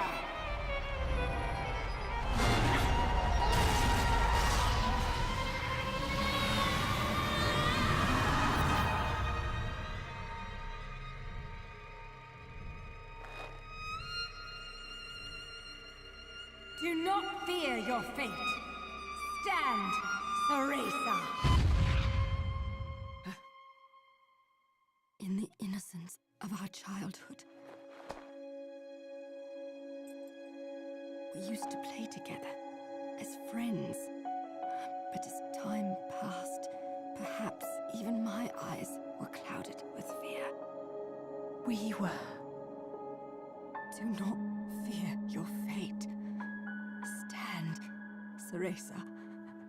Stand and open your eyes. For with every truth, there is another one to be seen.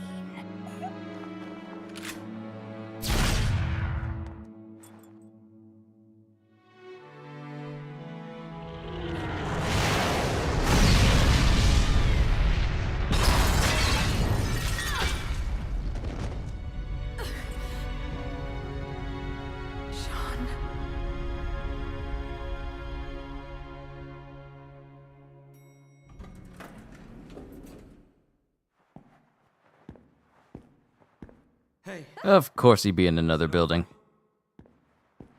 what? It's not like you don't scare the shit out of me all the time. Cereza. I don't know whether to shoot you or to take you to Vegas for good luck, Cheshire. Give me more credit than that. If you must know where Luka Luca is concerned, there's no such thing as luck. Only skill.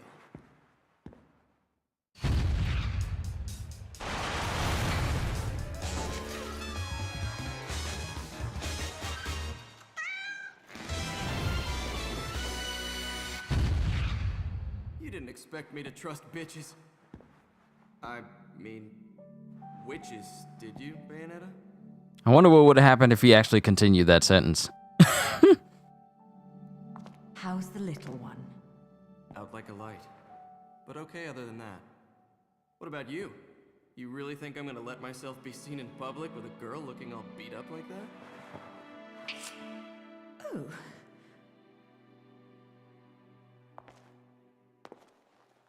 I look dreadful, do I? Huh? You'll have to learn to wipe that stupid look off your face, or I'll never let you keep chasing me around this world. Got that? Luca? Now that's more like it.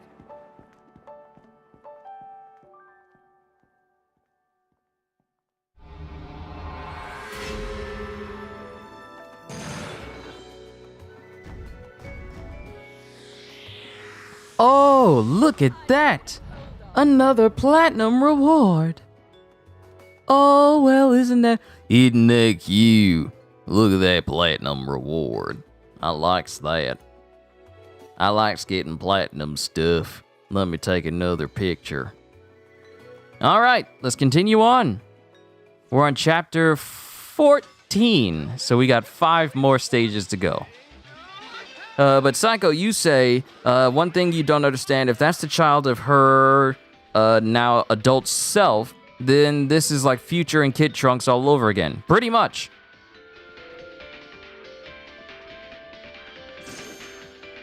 Pretty much.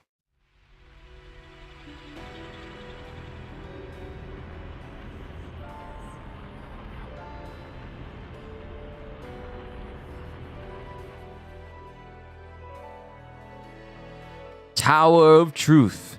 Now let's go to the gates so we can see if there's anything new now that I got 1,000,000 halos. Hey, check this out. What are you buying? Heard that in a game once. Okay, it's good to see that Rodan is cultured in the ways of Resident Evil 4.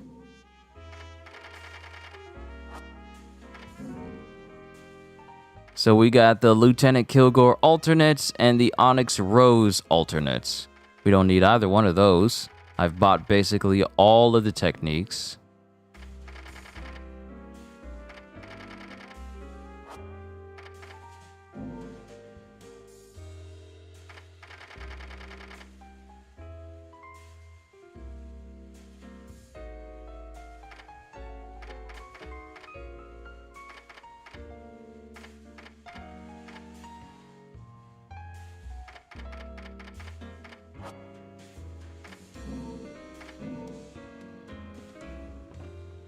I thought... Oh, wait. I got enough halos. I have to go to like a special telephone booth in order to get access to something since I have 1,000,000 halos. Ah, I'll do that later.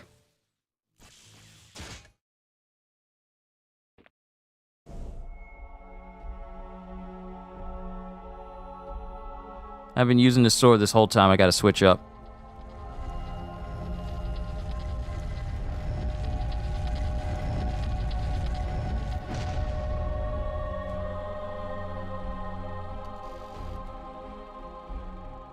Welcome back, little one. Mummy, where are we? It looks like someone's expecting us. Awfully nice of them to roll out the red carpet. Luca, you need to get one thing straight. Yeah, I know. I won't look after you, so don't screw up. I got things under control. Let's go. Stay next to me, little one.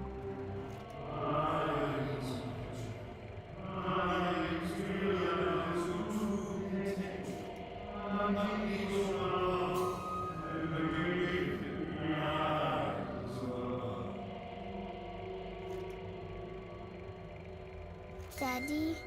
What? Daddy, it's Daddy! Daddy? Of course, Mummy. Can't you hear him? Okay, Daddy, I'm coming. And I'll bring Mummy with me. Little one, wait!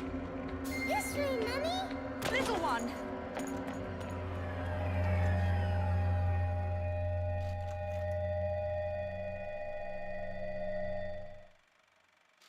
Little one! You're slowly getting OP in Neo 2 and you're only level 48? Oh, you have no idea how overpowered you can get in Neo. You truly have no idea, Psycho.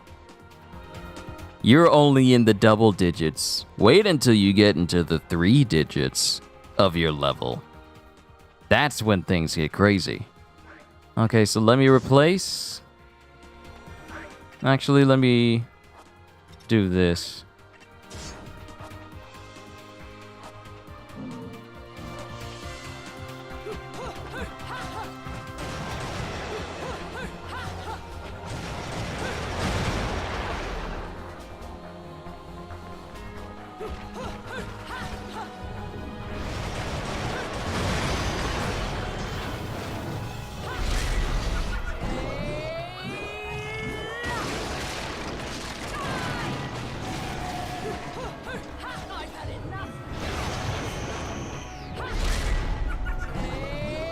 You don't even get the chance!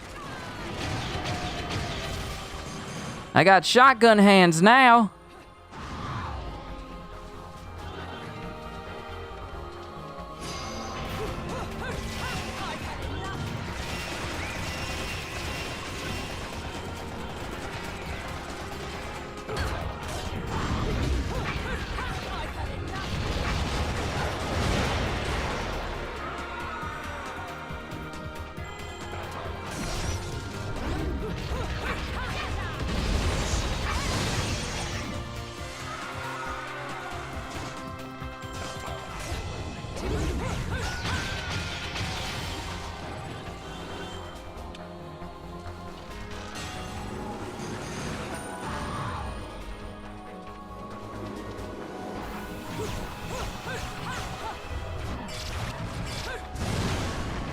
I was about to say, I ain't no dummy. I know these statues can move.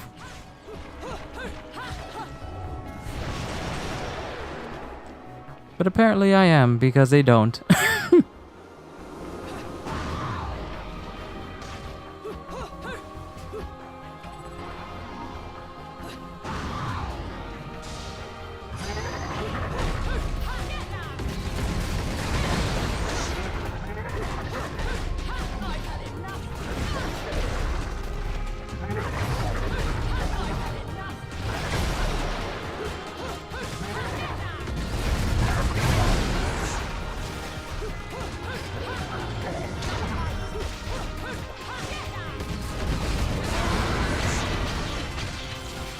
even if I'm not using the Kilgore glitch, this still works out supremely well, just basic.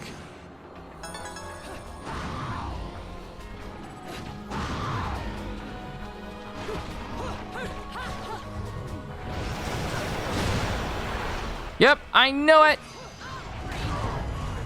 Torture! All you deserve is torture! Put them on the torture rack and torture! Yes, they are gonna die with torture! Yo, Gajil! Whoop, whoop! Whoop, whoop, whoop, whoop, whoop, whoop, whoop, whoop, whoop, whoop, whoop.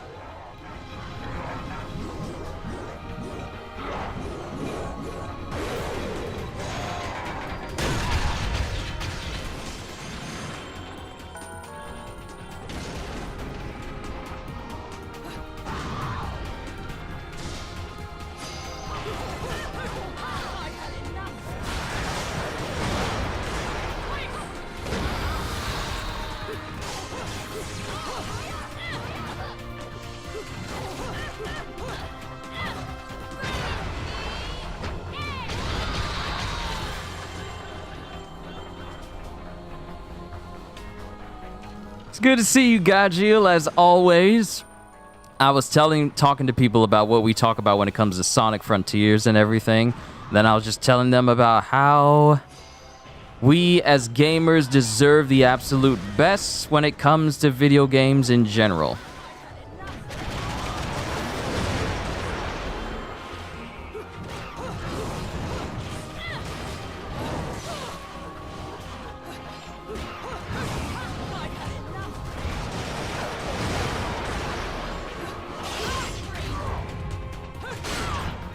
Oh, no, you don't. Torture! Crush! Crush! Crush!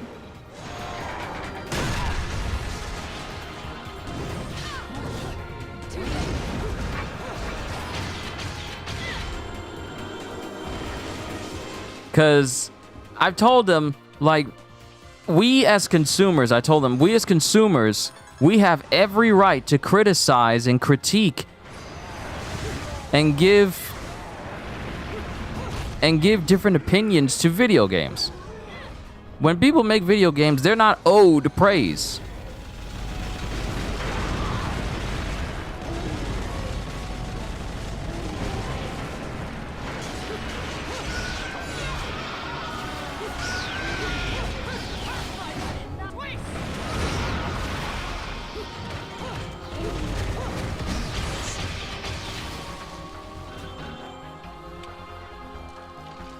So we as consumers, if we get a game and it's not up to snuff and it's not good, we have every right to say, no, this game is not good.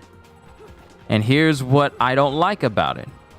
And if it's a game that has ongoing development with it, then the people who are in charge of the game should to have the decency to say, like, okay, well, at least check out what you have to say.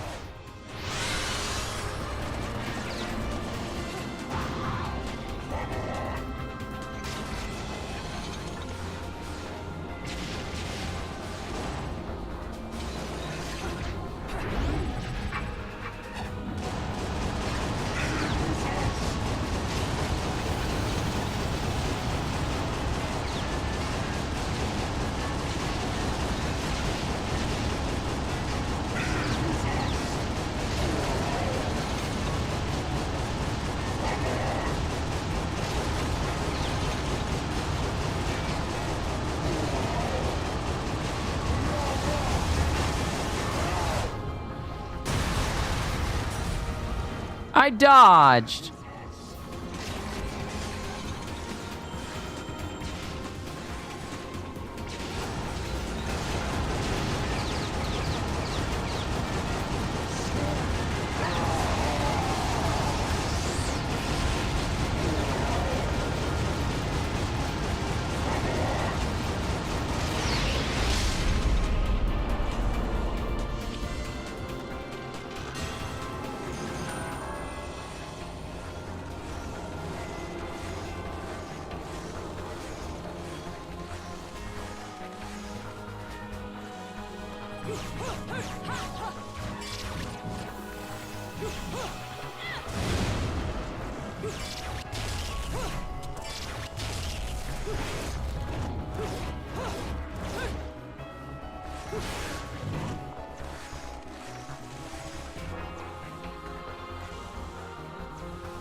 Okay.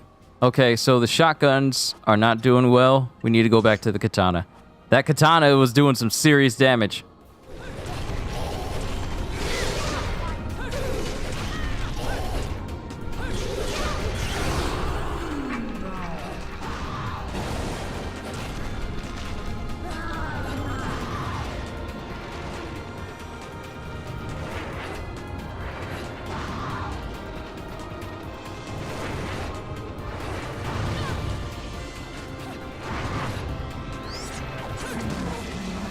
Excited for next week. Black Adam is about to bring DC back thanks to The Rock, and thinking about giving your girl Bayonetta the Bayonetta series once 3 comes out. Does this game make you dizzy sometimes? No. I think the only way it makes you kind of dizzy was in the previous mission I was in, where I was riding on the rocket and dodging flips you, literally flips you around and turns the world upside down. So it can mess with people's equilibrium just watching the world spin, where you literally spin. You don't spin in place. You do a full turn, like a full barrel roll. So that can happen. You just gotta be real careful.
What? I got a max bonus?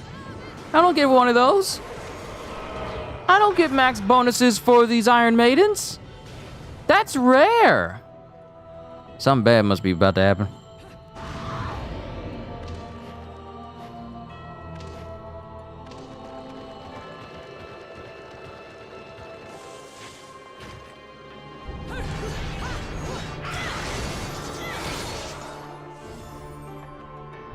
Okay, so that's where I need to go.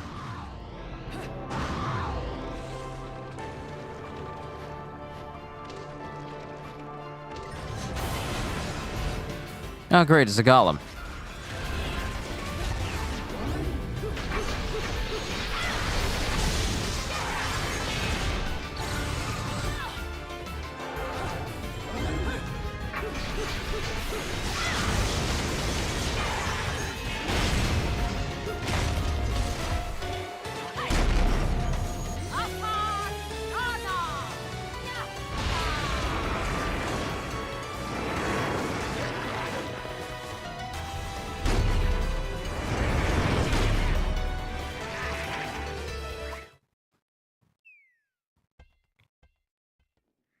Oh, we kind of dropped it.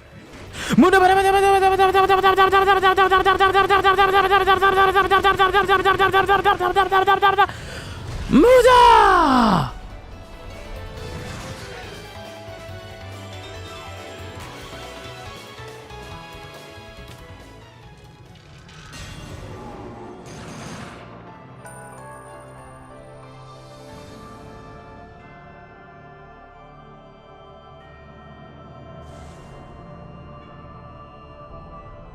I kind of feel like the audio is a bit delayed behind what I am saying. Okay, let me see. And jump, jump, slash, slash. Let's see if the audio is delayed.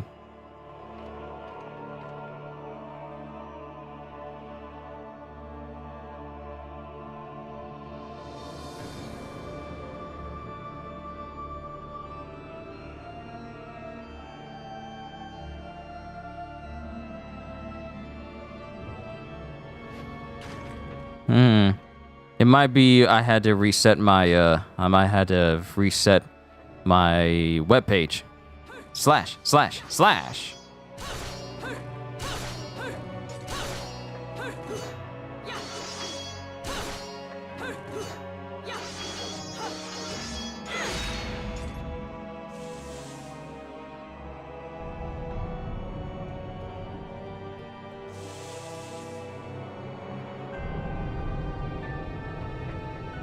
Okay, so it's pretty much on par with what I was doing beforehand.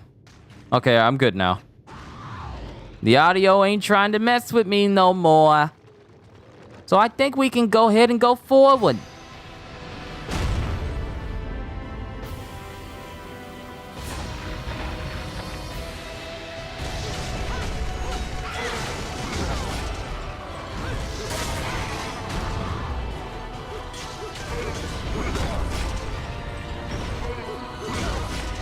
Stop it! The building's breaking!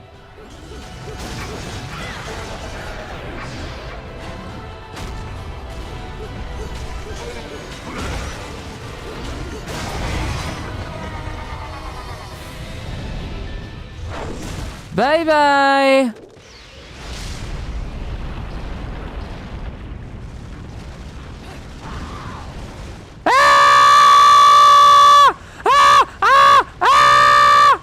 It's on me! Ah! Help! The fire!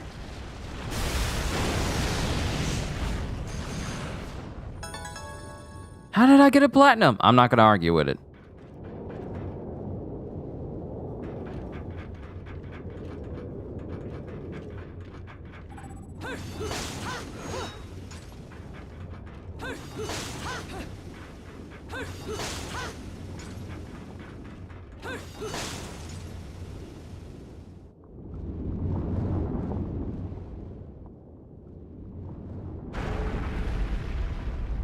How am I not taking damage from being in the fire? I don't know. I don't know why I wasn't taking damage then. I feel like it only applies if I'm really in depth in the fire somehow.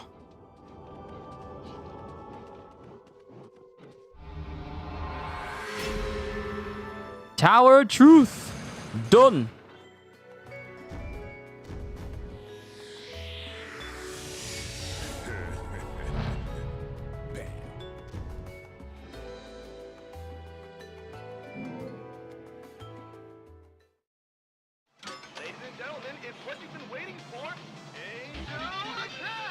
But I think that was scripted. I'm not technically supposed to take any damage. It's supposed to be very on the nose, like when it comes to tension. Like, oh, you're right in the middle of the fire, but you still survived.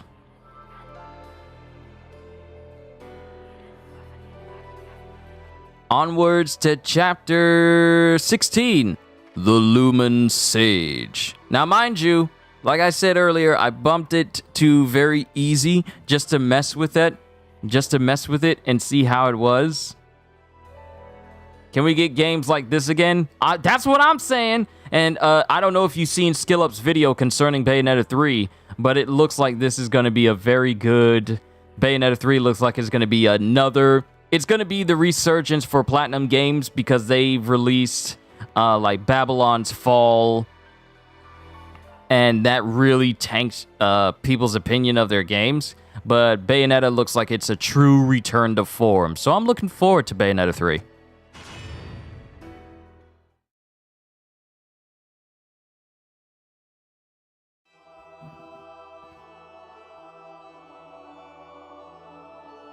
What follows those living in the light is nothing but the profound, empty darkness born from the shadow that grows longer as they approach the brilliant radiance.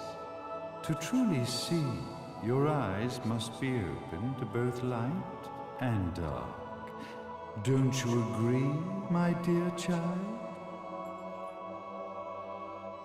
Mummy's here! Mummy's here! Mummy! Little I don't like how he did that to that little girl. You've arrived, my dear, sweet Cereza. My, why the grim face, my dear? As a child, your smile was warmer than the sun. So, you are the last of the Lumen sages. I am indeed. I gotta be careful. My name is Balder, but if you so choose, you may address me as Father. There is much you have forgotten. It has been 500 years since we last met. If your memories were still intact, this would have been a much more emotional reconciliation. How did you get the girl? Where shall I begin? We, the Lumen Sages, and your Umbra Witches, have long been the overseers of history, each bearing witness with their own eye. This is how our universes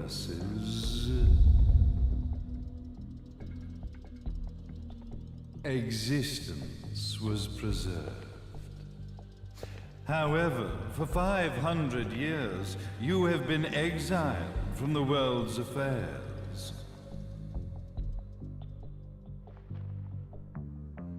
You are the left eye of the eyes of the world. Could you dispense with the riddles and just tell me what these sodding eyes actually are? Your years of slumber have caused you to forget many things, even as we stand on the verge of the resurrection of the Creator. The resurrection of Jubileus. There is but one way to return your epic of forgotten memories and open your eye of the Overseer. Your uncorrupted eye had to be exposed to the history it could not see.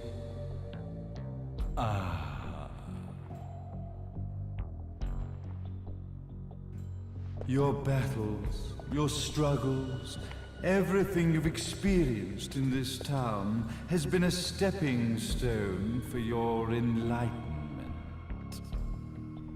It has all been done for the left eye. I've had enough of your philosophical pretensions. I won't ask again. Where did you get the girl? Your question has been answered.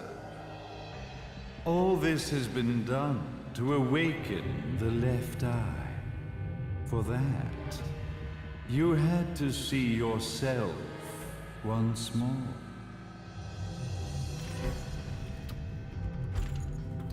You are truly beyond salvation, sage.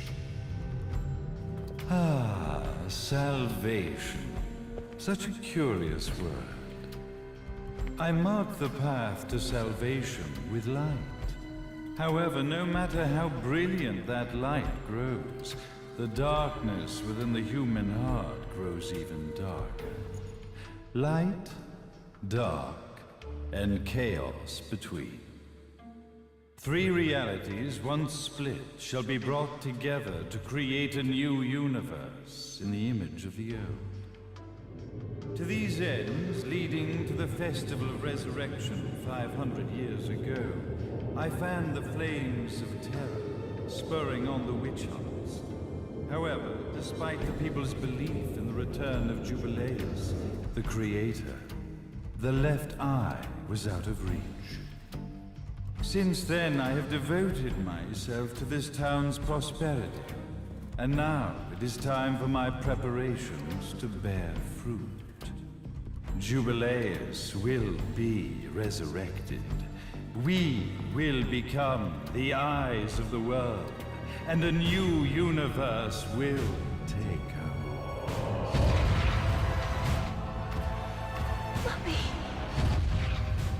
I could never call the man behind this nightmare father.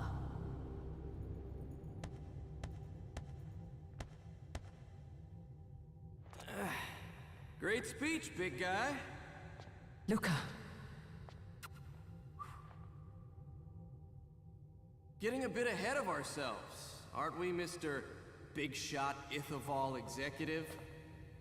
Salvation, light. You take this entrepreneurial philosophy a bit seriously, don't you? But it's all diarrhea of the mouth, if you ask me. History is littered with famous genocidal figures, just like you. Or, should I say, infamous genocidal figures. You must be Luca, journalist extraordinaire. I must say, I'm truly impressed you've made it this far, child. Like father, like son, I suppose. What? Luca, Luca, Luca. Your father had problems with my philosophies.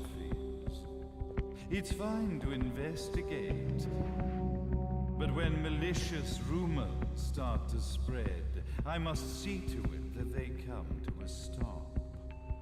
For being kind enough to ascertain that my long-lost eraser was at the bottom of some lake, I granted him his final wish and accepted his permanent resignation. You bastard!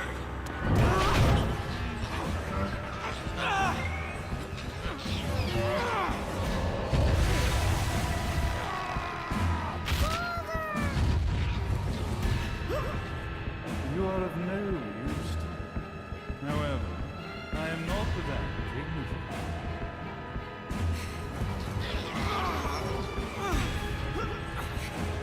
I will allow you to die in the same way as your father.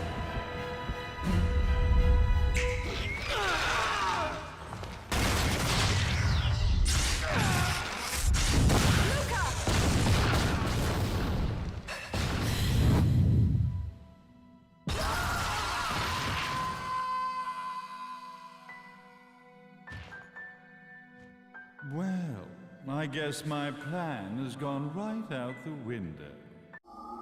But also, can I say something before this cutscene continues? Now, why is it that this cutscene is going on for a while, and there's periods where people are not saying anything, and the pacing is kind of slow, but this doesn't bother me?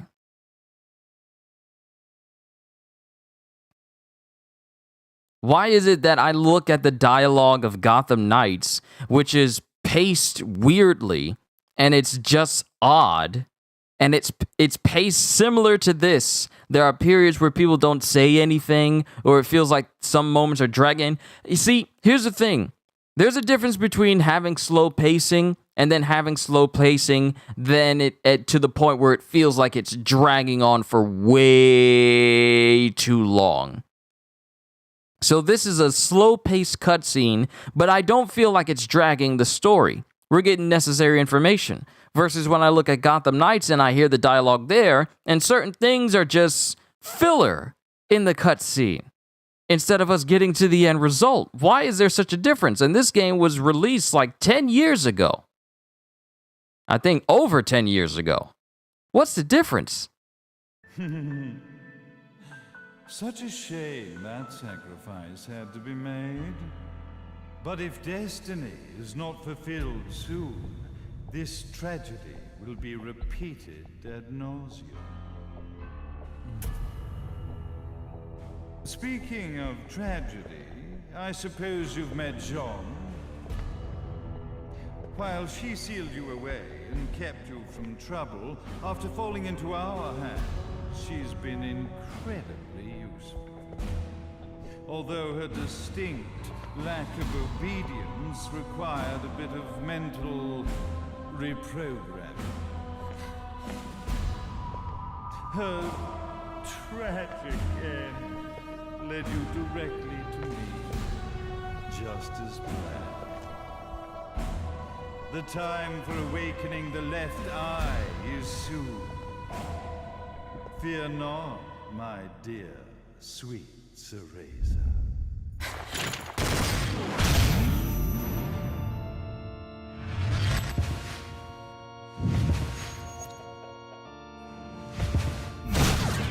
That's it, Cereza. Do not fear your fate. Stand tall, my child. Realize your true potential.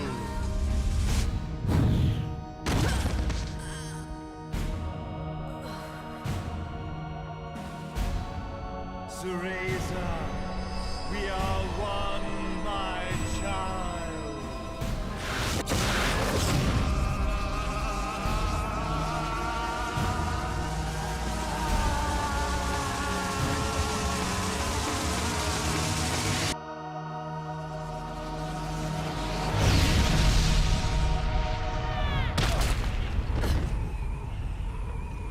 That's definitely gonna hurt some people when it hits the ground.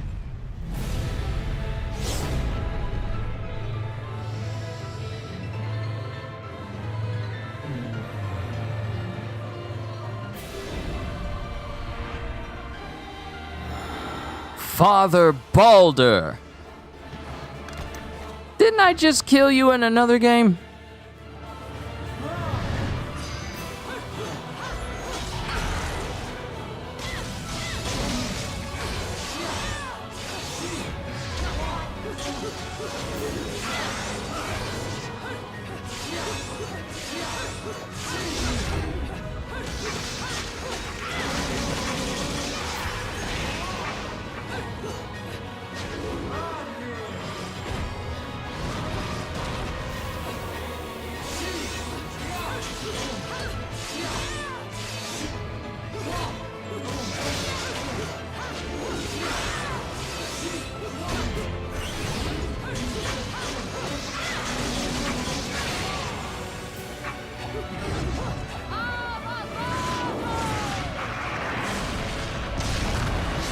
Wait, I switched this to normal, did I not? Why I feel like the damage still the same?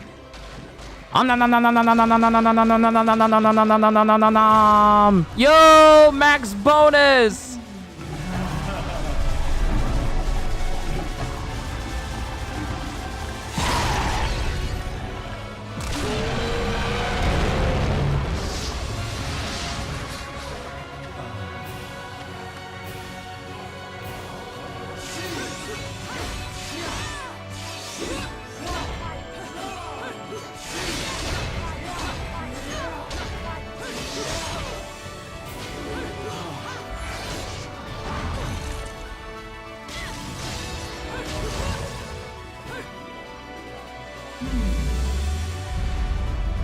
This dude is just pulling up entire buildings.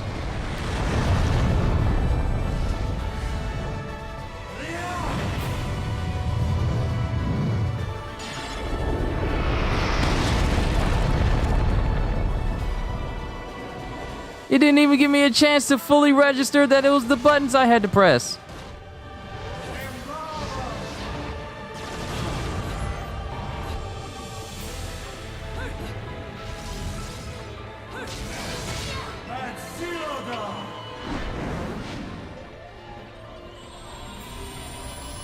Really? A whole laser?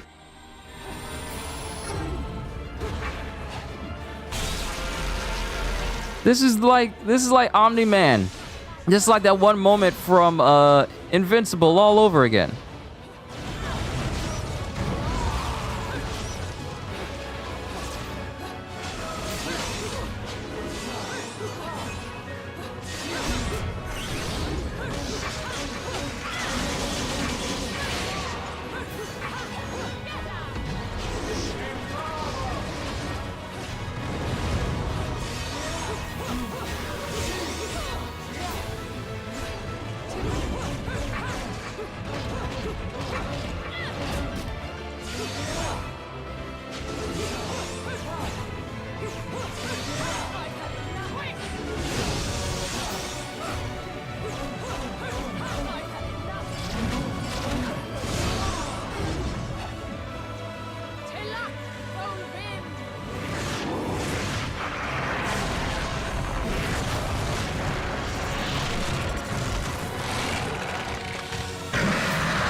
Come on, max it out, max it out, max it out, max it out, max it out. Ah!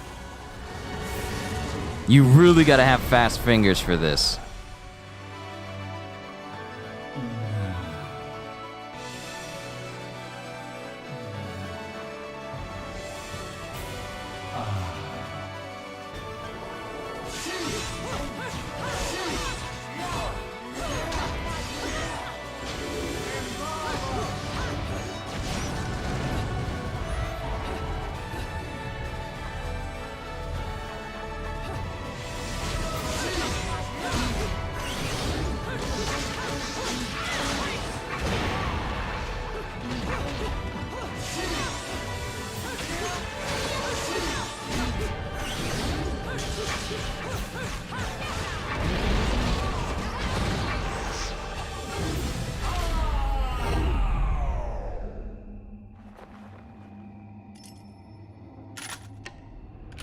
Don't fuck with a witch.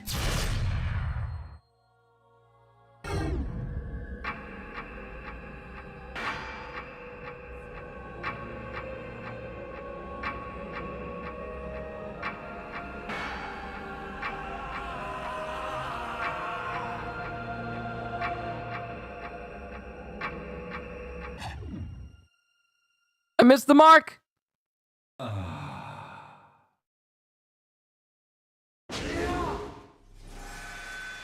I missed the mark. I missed it. I got too deflected by the glass.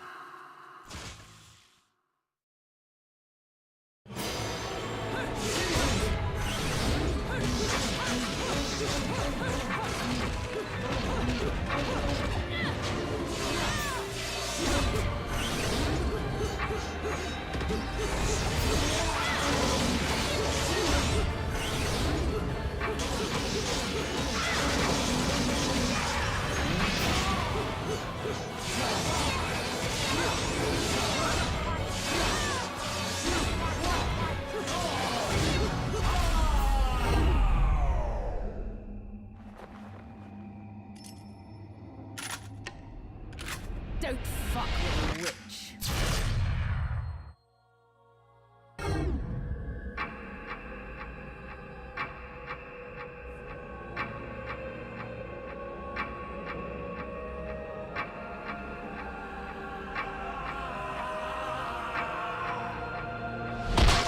Hey, Jubileus, the Creator, grace you!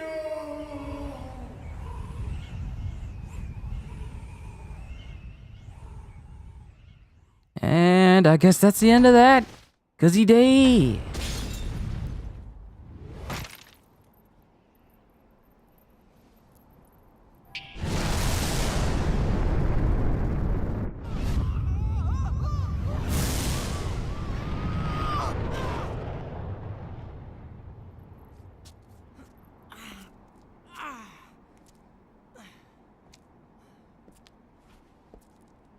I've got to give you credit, Bayonetta.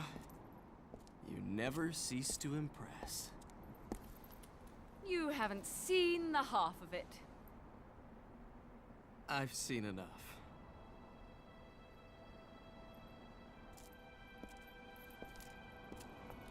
Well, that about wraps it up, huh? Not yet.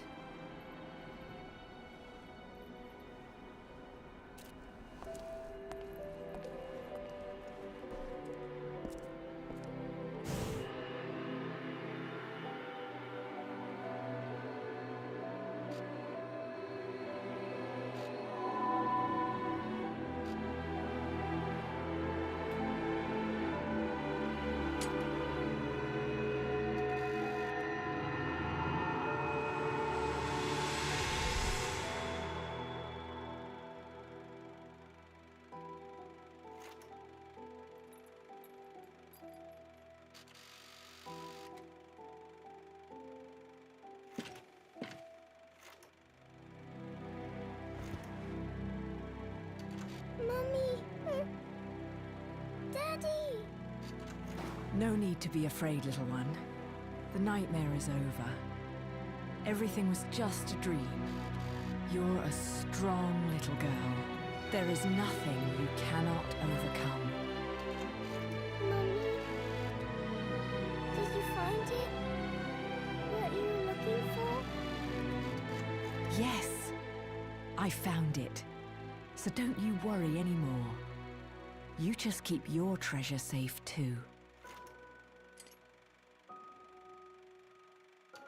Sweet dreams, little one. Fly me to the moon and let me play among the stars. Let me see what spring is like on Jupiter and Mars. In other words, hold my hand. In other words.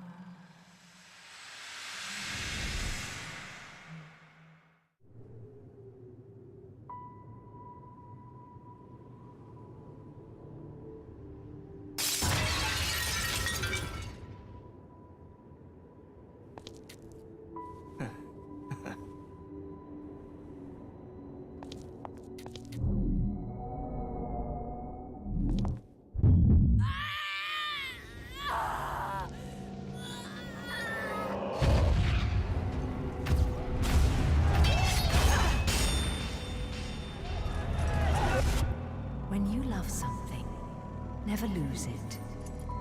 Understand, little one?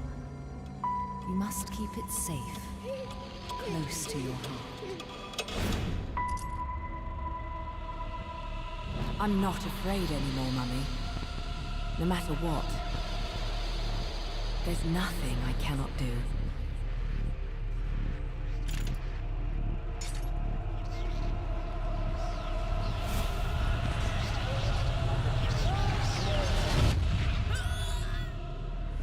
Bayonetta! What's happening to you? And now it is done. The right eye oversees the light. The left eye oversees the darkness. Two eyes to oversee the world.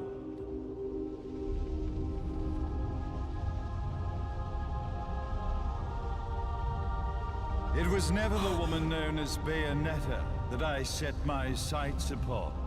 It was you as a child, Cereza, that I saw. For she was the one who saw the world through innocent eyes, and she was the one who could give rise to a new history. It was her energy that could awaken the left eye. This has all worked out splendid.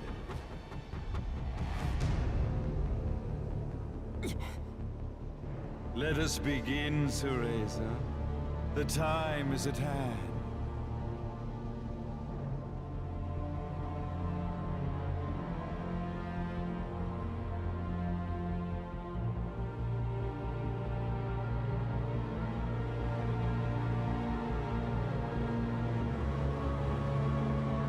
Now, the resurrection of Jubileus shall be completed.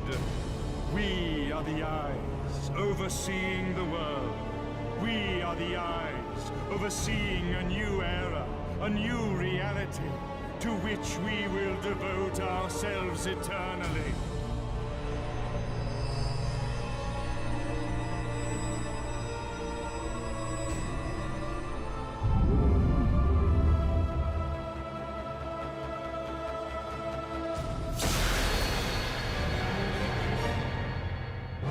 May Jubileus the Creator grace all of its creation.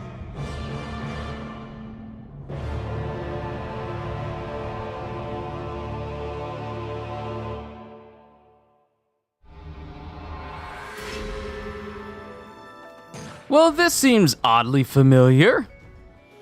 Didn't Nero face off against a situation like this before, where some old priest dude was inside a giant statue?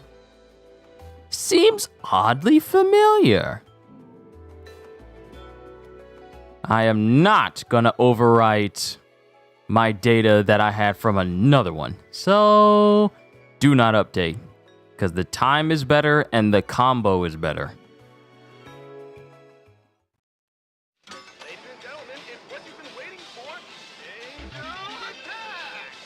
They don't even show Bayonetta this time because she's been incapacitated. Exchange!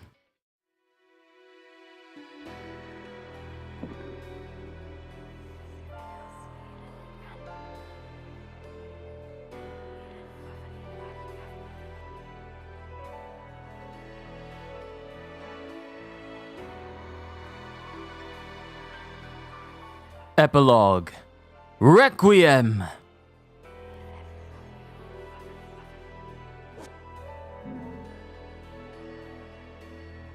Oh snap! We're here! We're here at the end! Now, what's gonna happen is, I got food in front of me. I'm gonna eat that, then we'll do the epilogue. Yeah, we're gonna do the epilogue. So I'll be back in a couple of minutes. Talks amongst yourselves as we prepare to bring Bayonetta to a close. And then next week I'll prepare for Bayonetta 2. And then after that, I prepare for Bayonetta 3. Yay!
Thank God.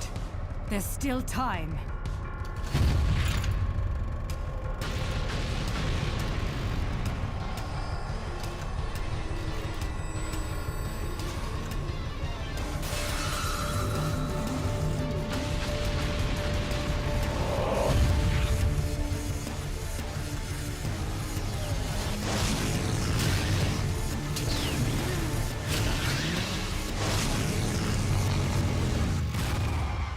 The left eye, our treasured left eye, will never fall into the hands of another. It is the pride of the Umbra Witches. Let's go! Alright. We know how to control a motorcycle.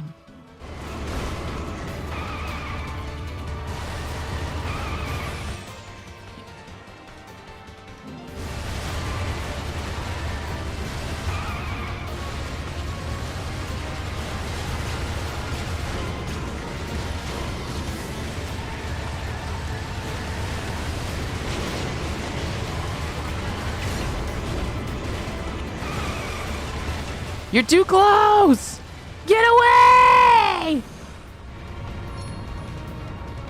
I got bronze.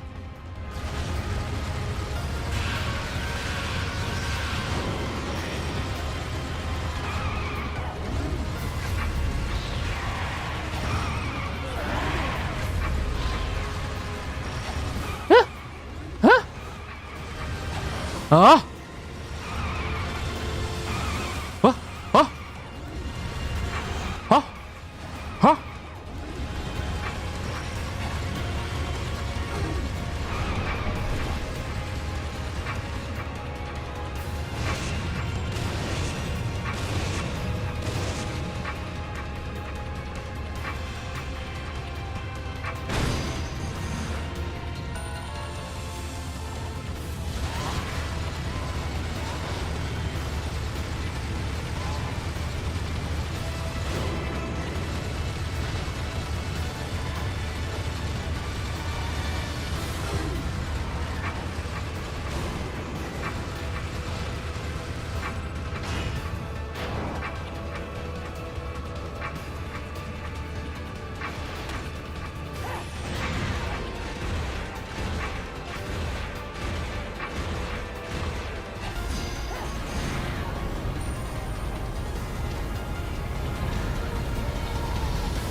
Run, John, run!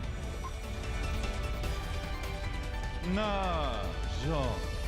You provided me with many blessings. The one and only authentic left eye. Merely seeing it must stir jealousy within you. Your body must yearn to feel a new universe form around it. I have no intentions of gazing upon the left eye.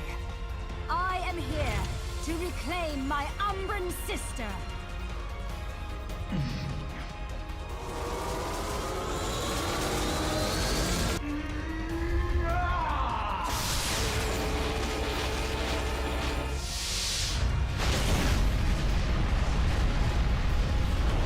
Why he blow up the moon though?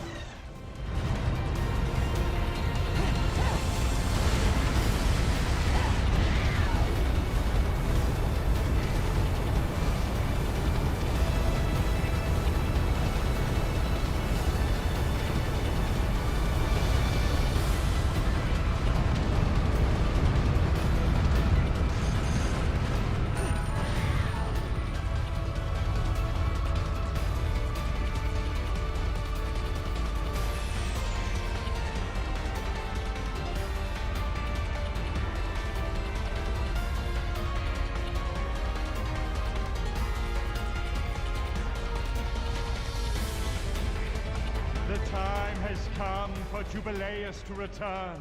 At last, the Trinity of Realities will know their real ruler, and time will begin anew. Cereza, wake up!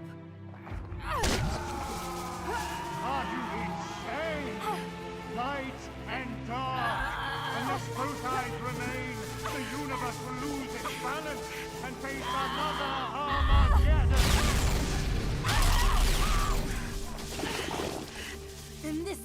should have slept for eternity.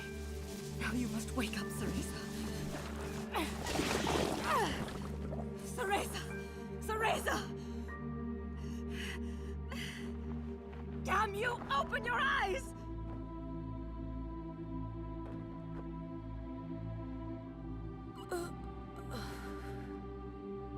Jean. Cereza, you aren't the person I sealed away 500 years ago. You have the strength to overcome this and fight. Finish this.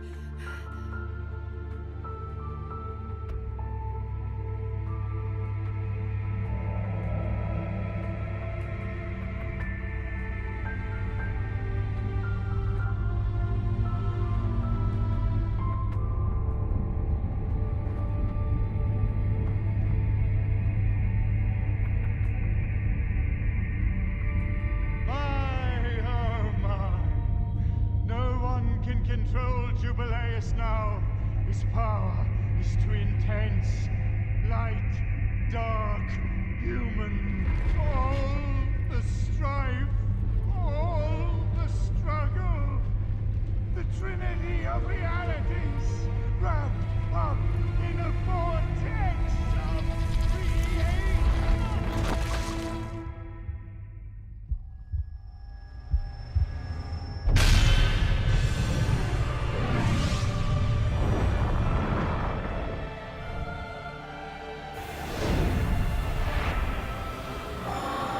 Jubileus, the Creator.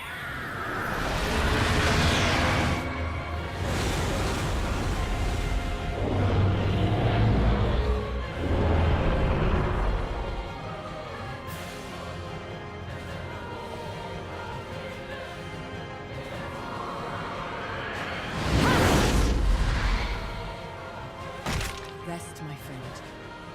I'm off to get that black cat.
There we go.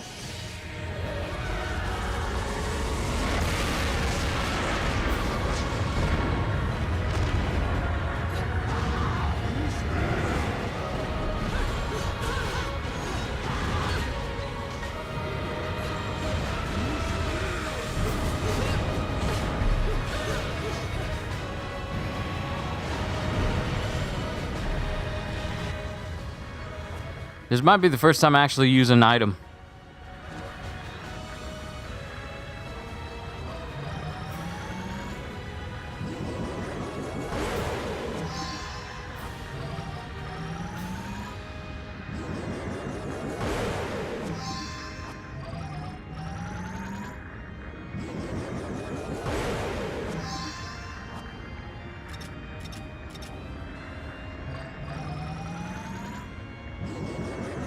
I don't care if it impacts my score. I really don't.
Getting Dante saving Nero in DMC4 with that scene. That's what I got when Baldur took little Cereza and they phased into the statue.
Now, mind you, we already stopped Baldur from having little Cereza, and we returned her back to her time.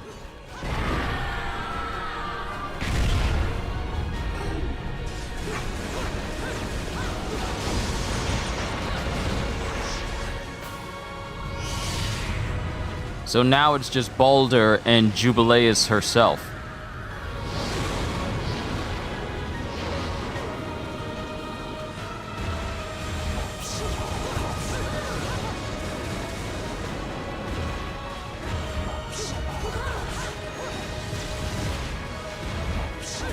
See, these platforms are easy to get to.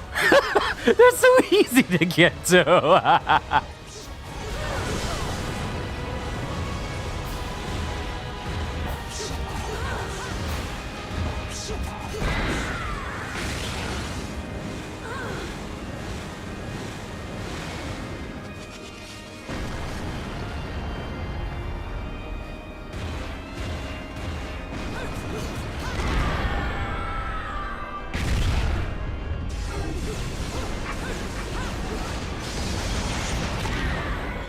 Ooh!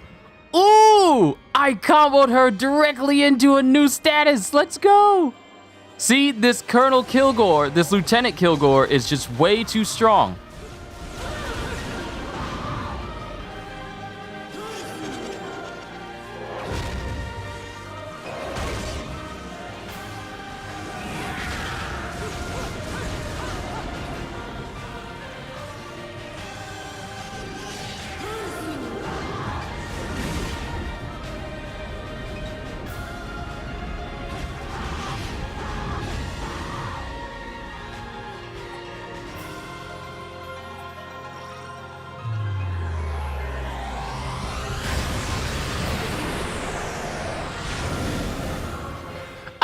A little Cereza! Help!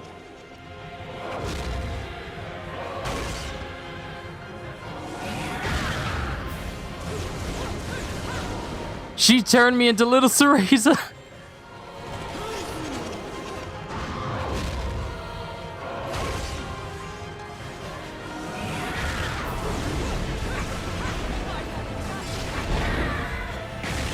Got you again.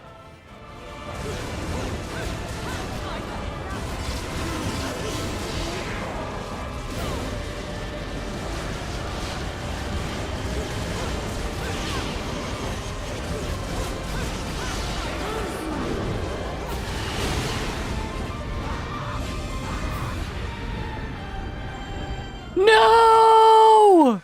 No! Yo, see, I tried going into my Panther form, but it didn't take. It didn't take.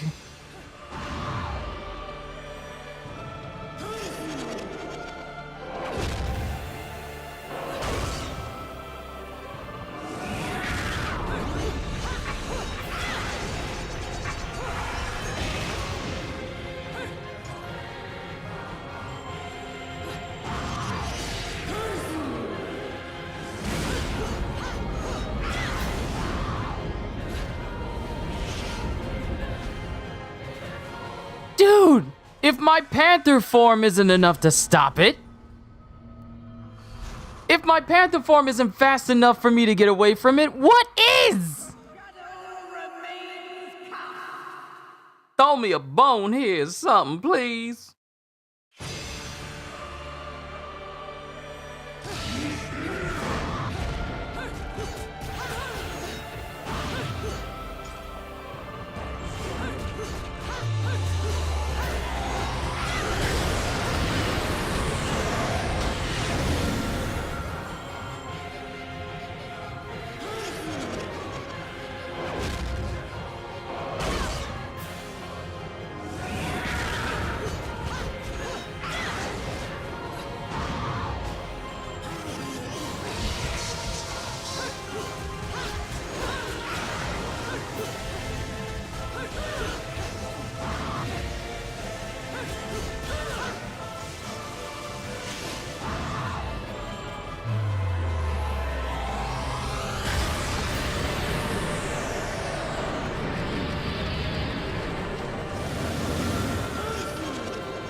How difficult would Jubilees be for Ashura to beat?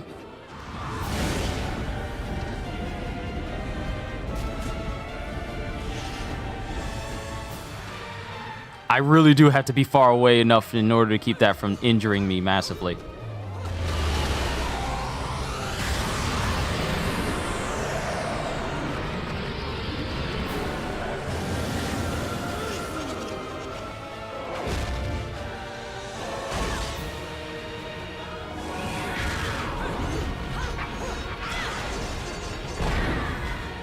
Yes! That's another one down. There's only, it looks like 3 left or 2 left.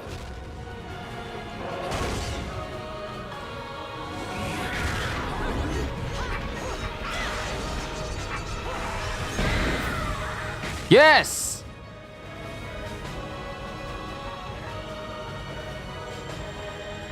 We're in the final row of her health. She ain't got long.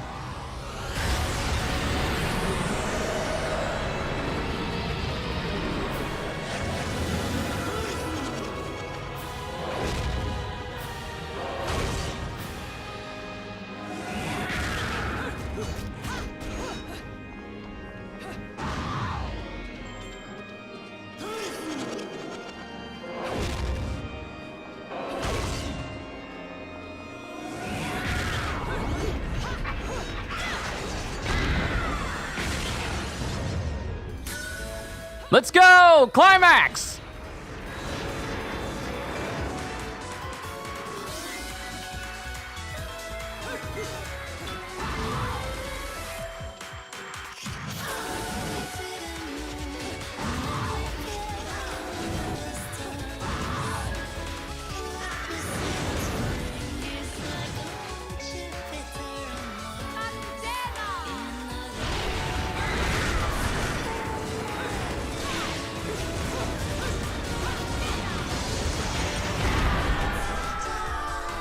That Kilgore is way too strong.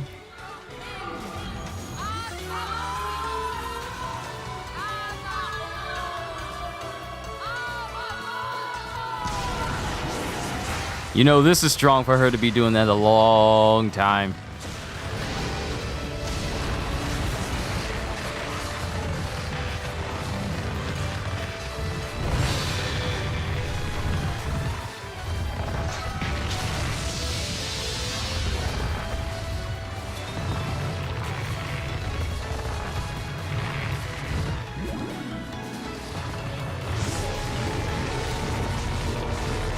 Infiniton!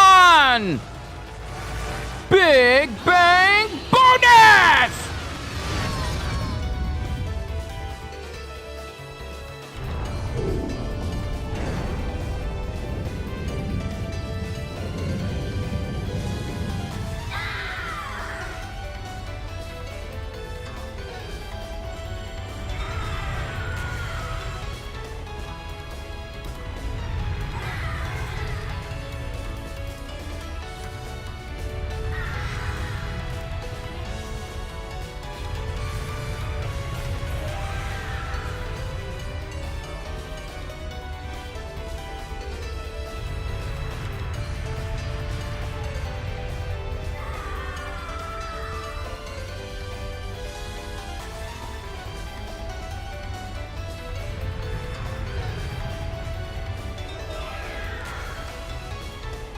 Definitely don't want to steer her towards Earth.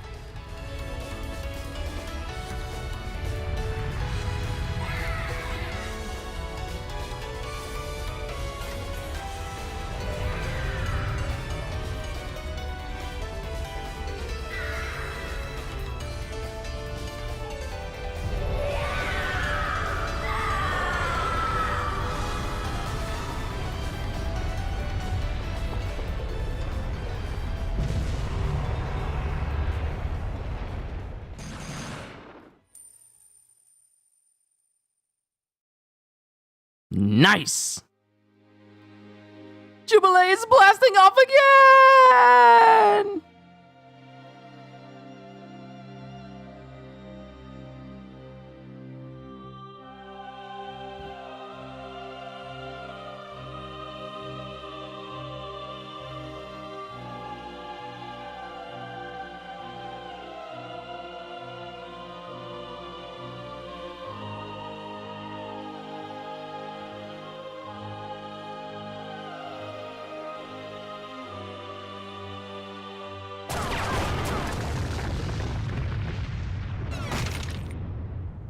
Unbelievable.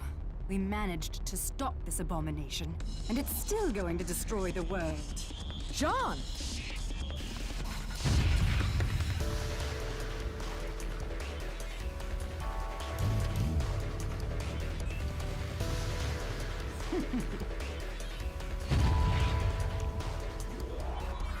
Come now.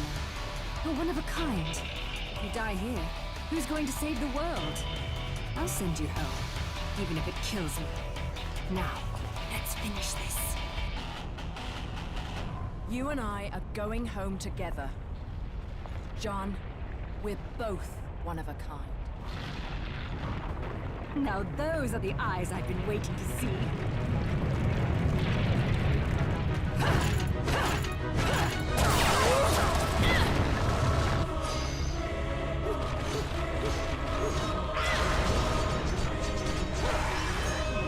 I got a minute to completely destroy this whole body.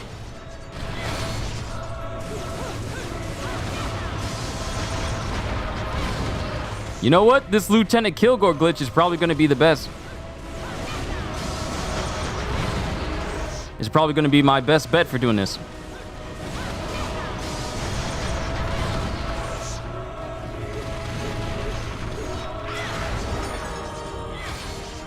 Yo, no damage, pure platinum. Let's go. Let's go. I'm okay.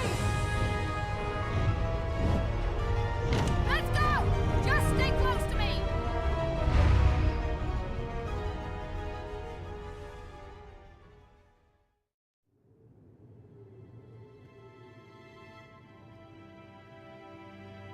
All I'm saying is, Bayonetta is already pretty overpowered if she's surviving atmospheric re-entry with only her hair protecting her.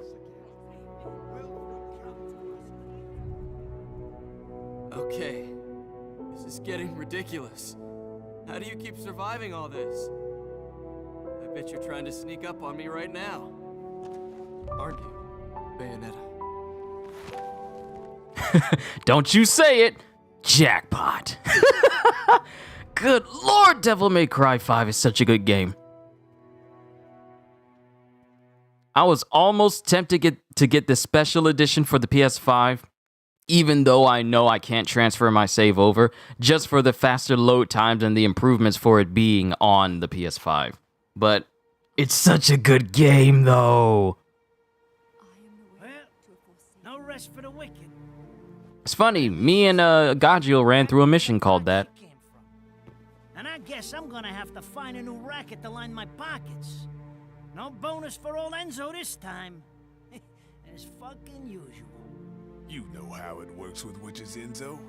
They make a deal with the devil, and when they die, the devil gets his due. You get set down into hell and wandering around scared shitless for eternity.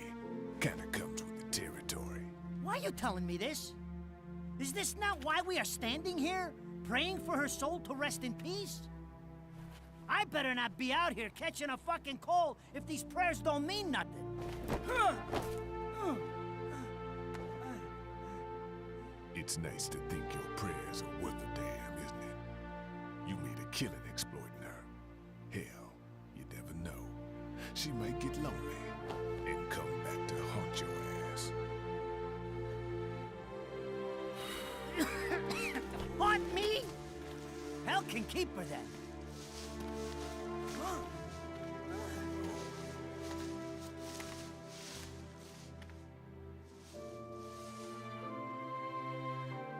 I said I'd never give up chasing you. I just never thought the chase would end like this.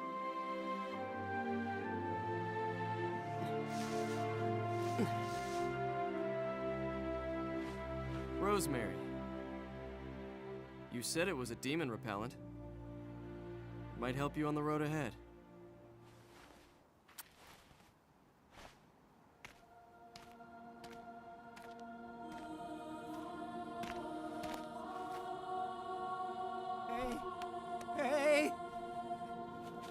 Hey, wait a second.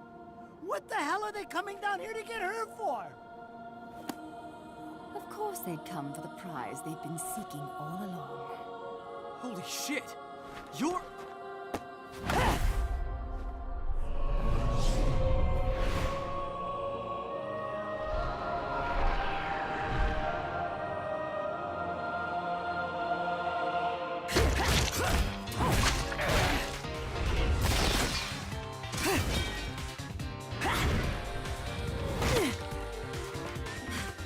This looks ridiculous on me. I swear, this is the last time I cause again.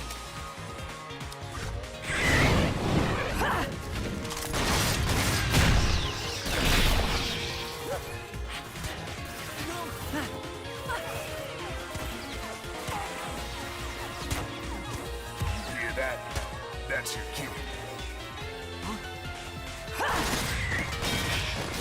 Will you hurry up? Don't tell me you fell asleep in that thing again. Hey, what the? You gotta fucking be kidding me. You're telling me she's...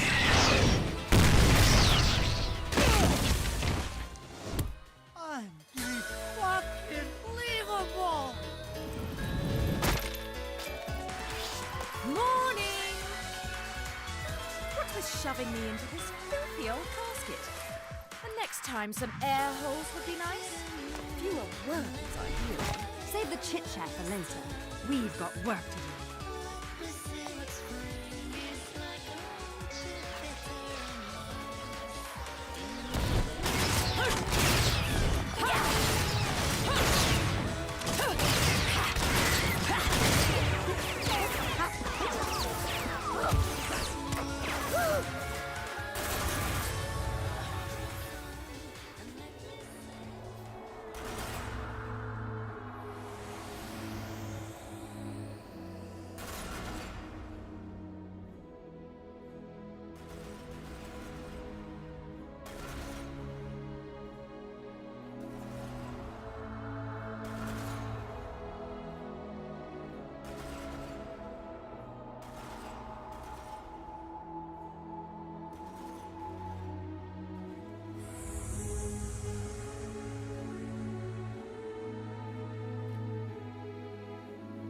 He's just taking all this in, isn't he?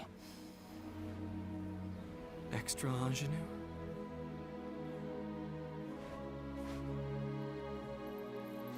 It has a bit of rosemary. In the language of flowers, rosemary equates to remembrance.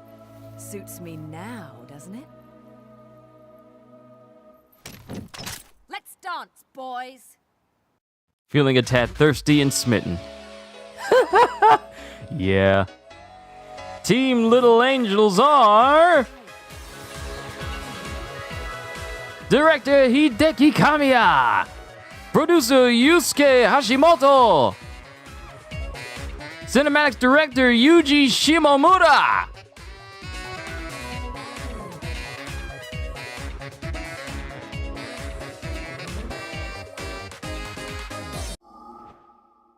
It won't let me skip this. Ah, well. Okay, ladies and gentlemen, that was the first Bayonetta. Woo! We got through it. It was fun. Oh, snap.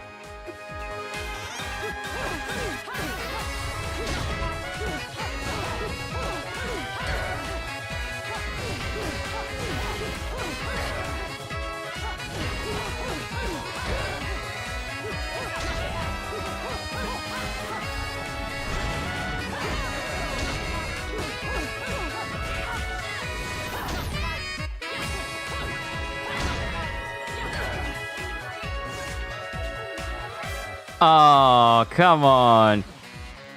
I almost had her. I almost had her. Isn't this the game with the MMD ending extra? The one where she's dancing at the end? I think so. It's been so long since I actually played all the way through Bayonetta from beginning to end, so I can't remember.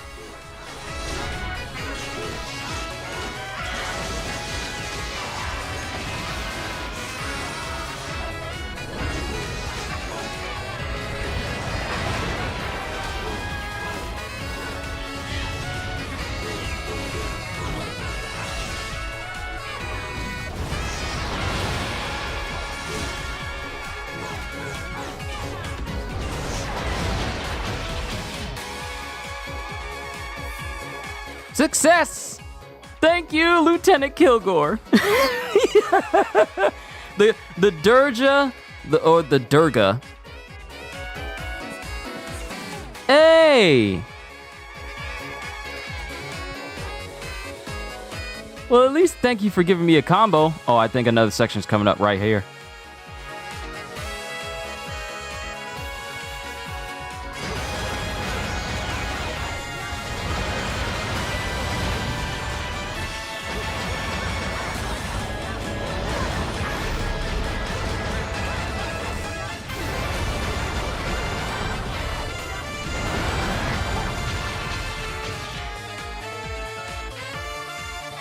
Woo!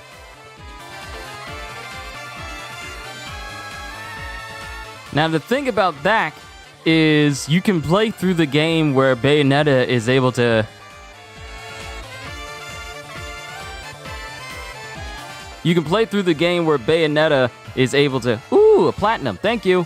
Where Bayonetta is able to have her wicked weaves at her every attack.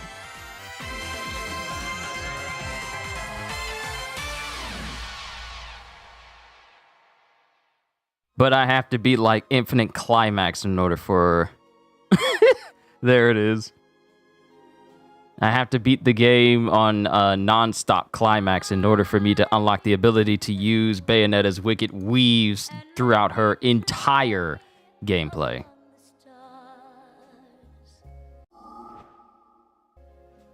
Let me see what spring is like on Jupiter and Mars. In other words, hold my hand. In other words, darling, kiss me. It's funny how this is in the game. This is in the game.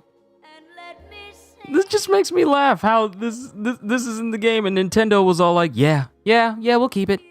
Yeah, we'll keep it. Matter of fact, we're going to be part of the... Of course, the police would come on by. In other words, please be true. But Nintendo is the same people that came right back around and said, like, yeah, let's go ahead and go further.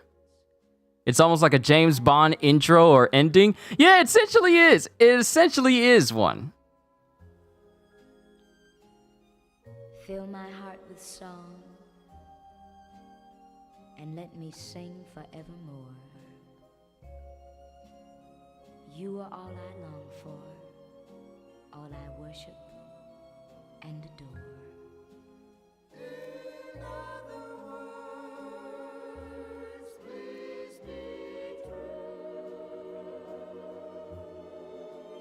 In other words, I love you.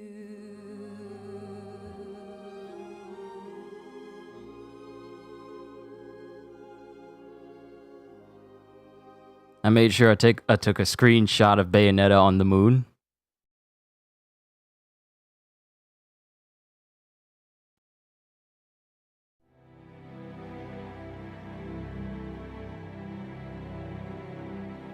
So we got Helena Taylor, Grey Delisle, Enzo, Yuri Lowenthal.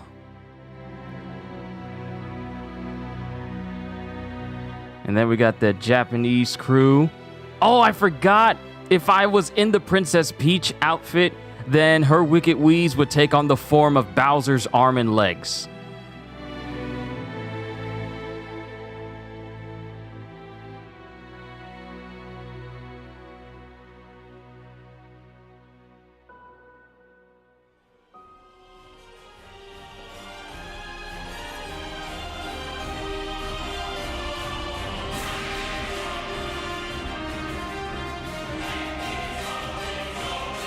I find it funny how they're putting Jean in all of Bayonetta's outfits. And mind you, you wouldn't be getting these extra sets of cutscenes, well, extra set of credits, if I was going from the pure PS3 version of Bayonetta. All this extra stuff and all these extra outfits of Bayonetta in Link's outfit and stuff from Try to Beat Rodin one day. I mean, Hold on.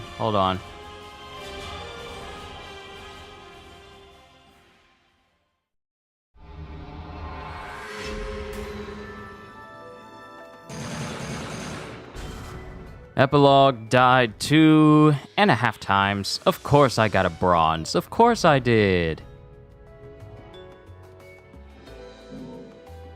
I am not going to replace the one I had before, which I completed quicker and better.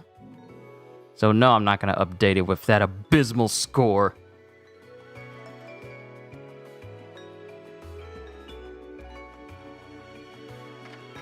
So I completed a big portion of the game on very easy on automatic, but I took off the automatic part. And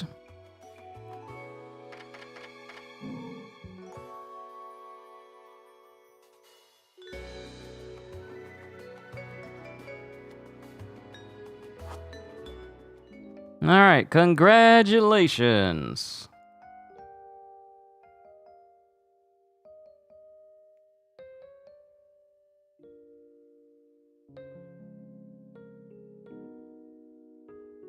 Like, here's just a little bit of a slideshow, and you can see all the enemies, all the bosses, all the NPCs, Bayonetta's mom and dad, and little Bayonetta when she was a baby.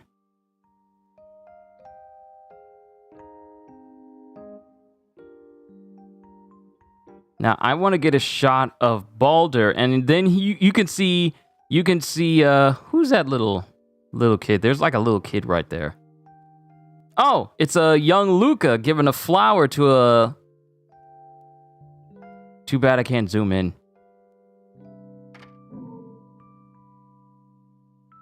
Save data. Yes, overwrite.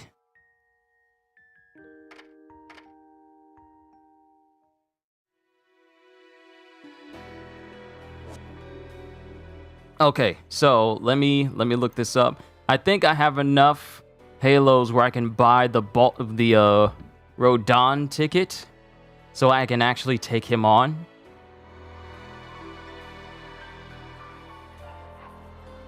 So let me see if I can actually, because there's a place where I can go on the phone, go to the phone.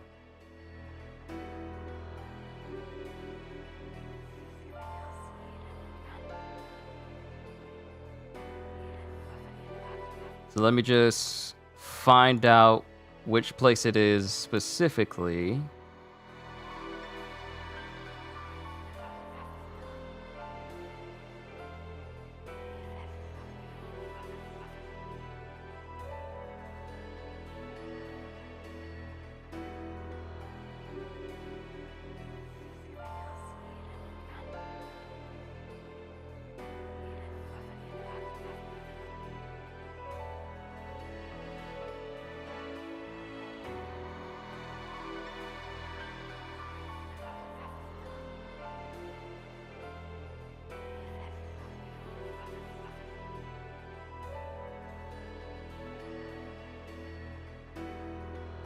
Okay.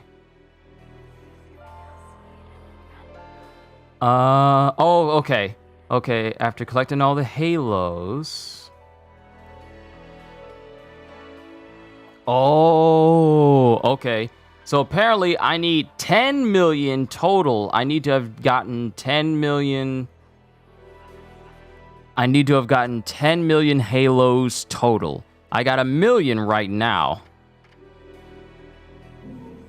10 million halos in total while playing throughout the game. You bring me enough of these halos, and maybe I can buy a ticket to space. Always wanted to be a bald space marine. What can I do for you anyways?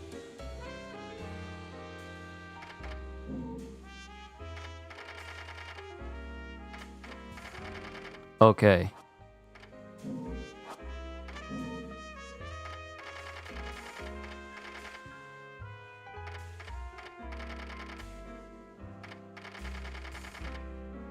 Okay, so it appears that I haven't collected enough halos yet, because I have to have collected 10 million halos over the course of the game in total.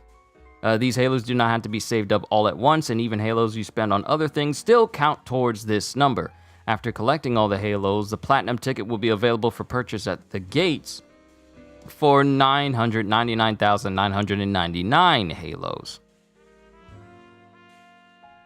So how do I tell?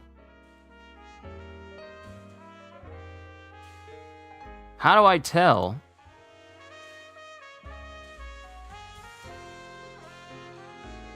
How do I tell how many halos I've collected thus far?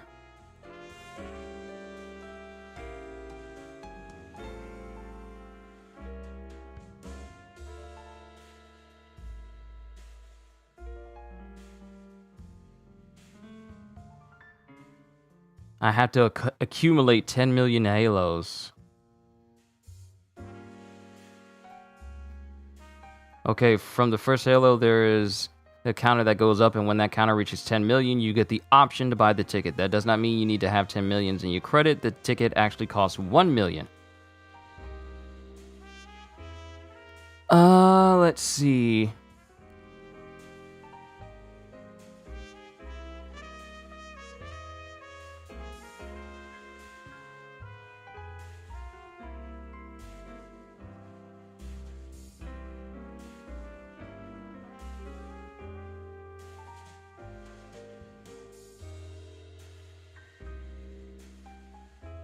For instance, you could have 4 million halos spend, say 3 million, so that you mean, okay, so where's the counter to let me know?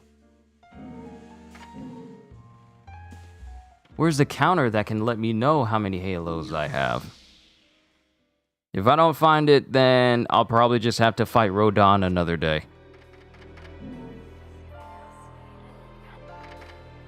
I do need to do this, though. I need to turn the music down just a tad, so that way it doesn't mess up with cutscenes anymore. Now what I will do here is we'll switch to the Peach outfit and then run one of these missions again. Now one of these missions I can keep playing over and over and over again until I've played it 100 times. Which will unlock the nunchuck weapons.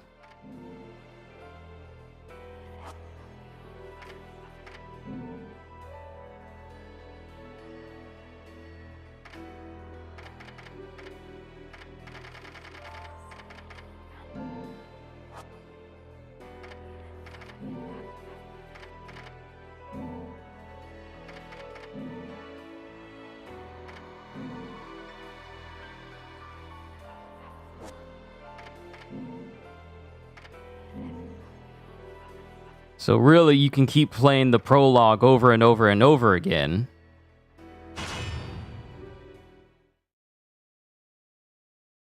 Until you eventually unlock the nunchuck guns.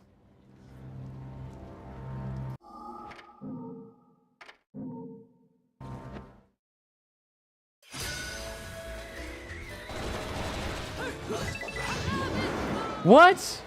Wait a minute. Halos turn into Mario coins? Hold on. Hold on. Wait, what do you mean all the Halos turn into Mario coins?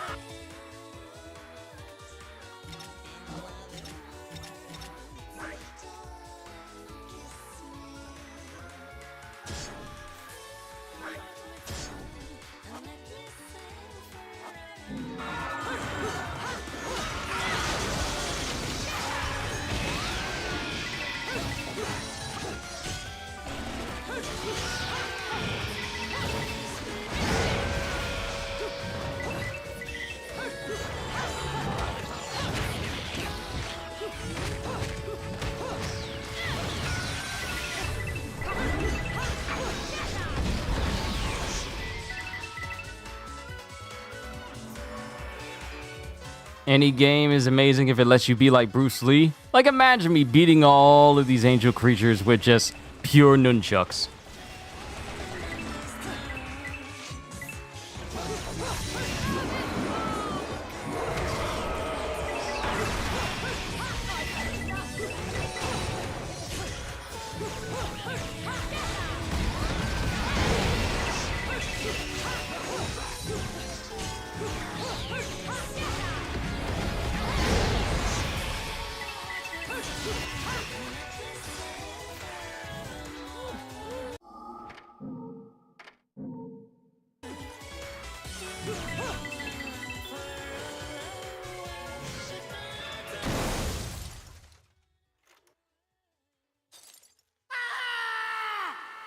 Now, Bayonetta and Princess Peach's outfit, yeah,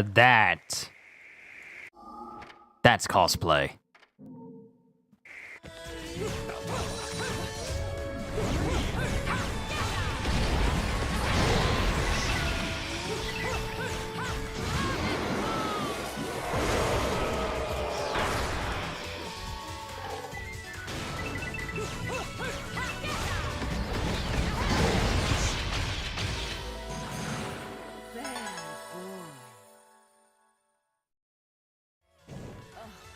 Radon should be paying me for even touching these toys.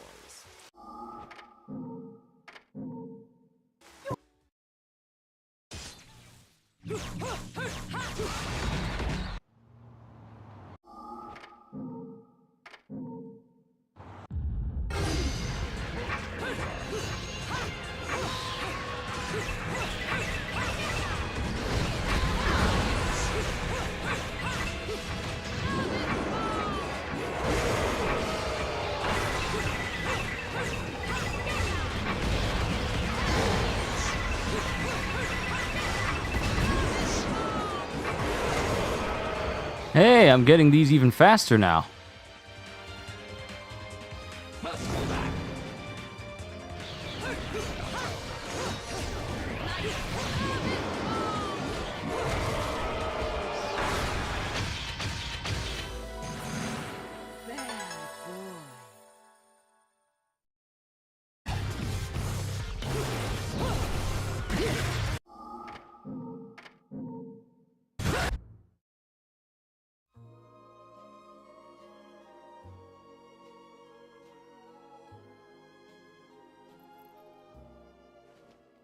Those assholes sure know how to get attention. That's, look at the little Mario on her side. You don't say. It's getting hard. This is the first time I've ever tried these outfits on for Bayonetta at all. Human world. Inferno. Paradiso. Who can tell the difference?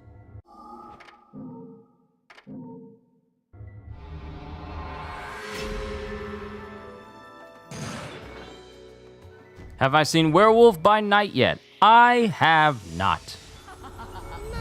Yo, my first pure platinum! I'm taking a picture of this. My first pure platinum. I've gotten platinum before, but then again, I was playing on the easy difficulty. But a pure platinum? I've never seen that.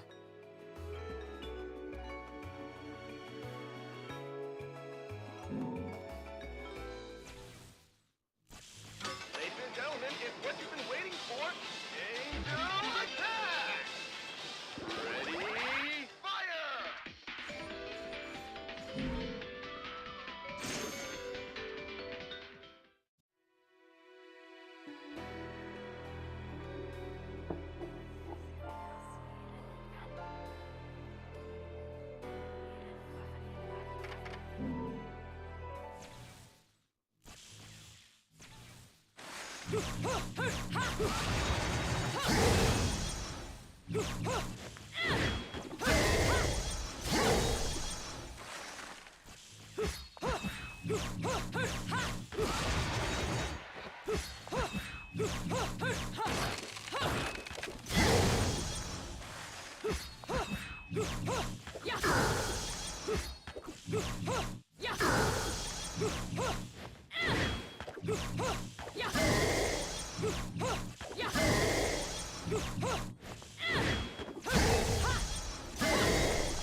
Just imagine, you're finding a person who's able to summon Bowser's feet and fists out to punch you.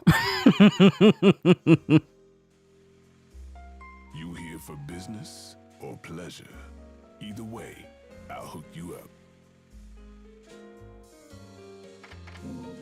Okay, the game says it'll let me know. It'll let me know if I unlock the ticket. So it's going to be a hot minute before I lock some more weapons for Bayonetta here. Now, mind you, we still got Bayonetta 2 to go through, so there's going to be even more crazy weapons on that one.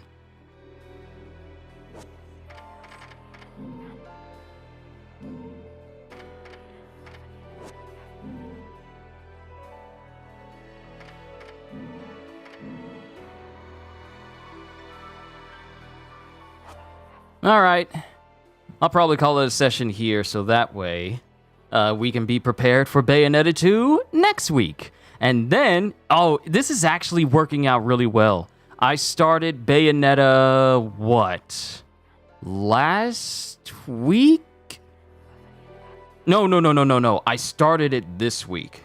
I started Bayonetta this week. Then I'll play through Bayonetta 2 next week. And then I'll be able to play Bayonetta 3 the following week. And then after that week, One Piece Film Red. And then following that week, Sonic and God of War. And then after that week, Black Panther Wakanda Forever. There is literally something for me to do majorly every week.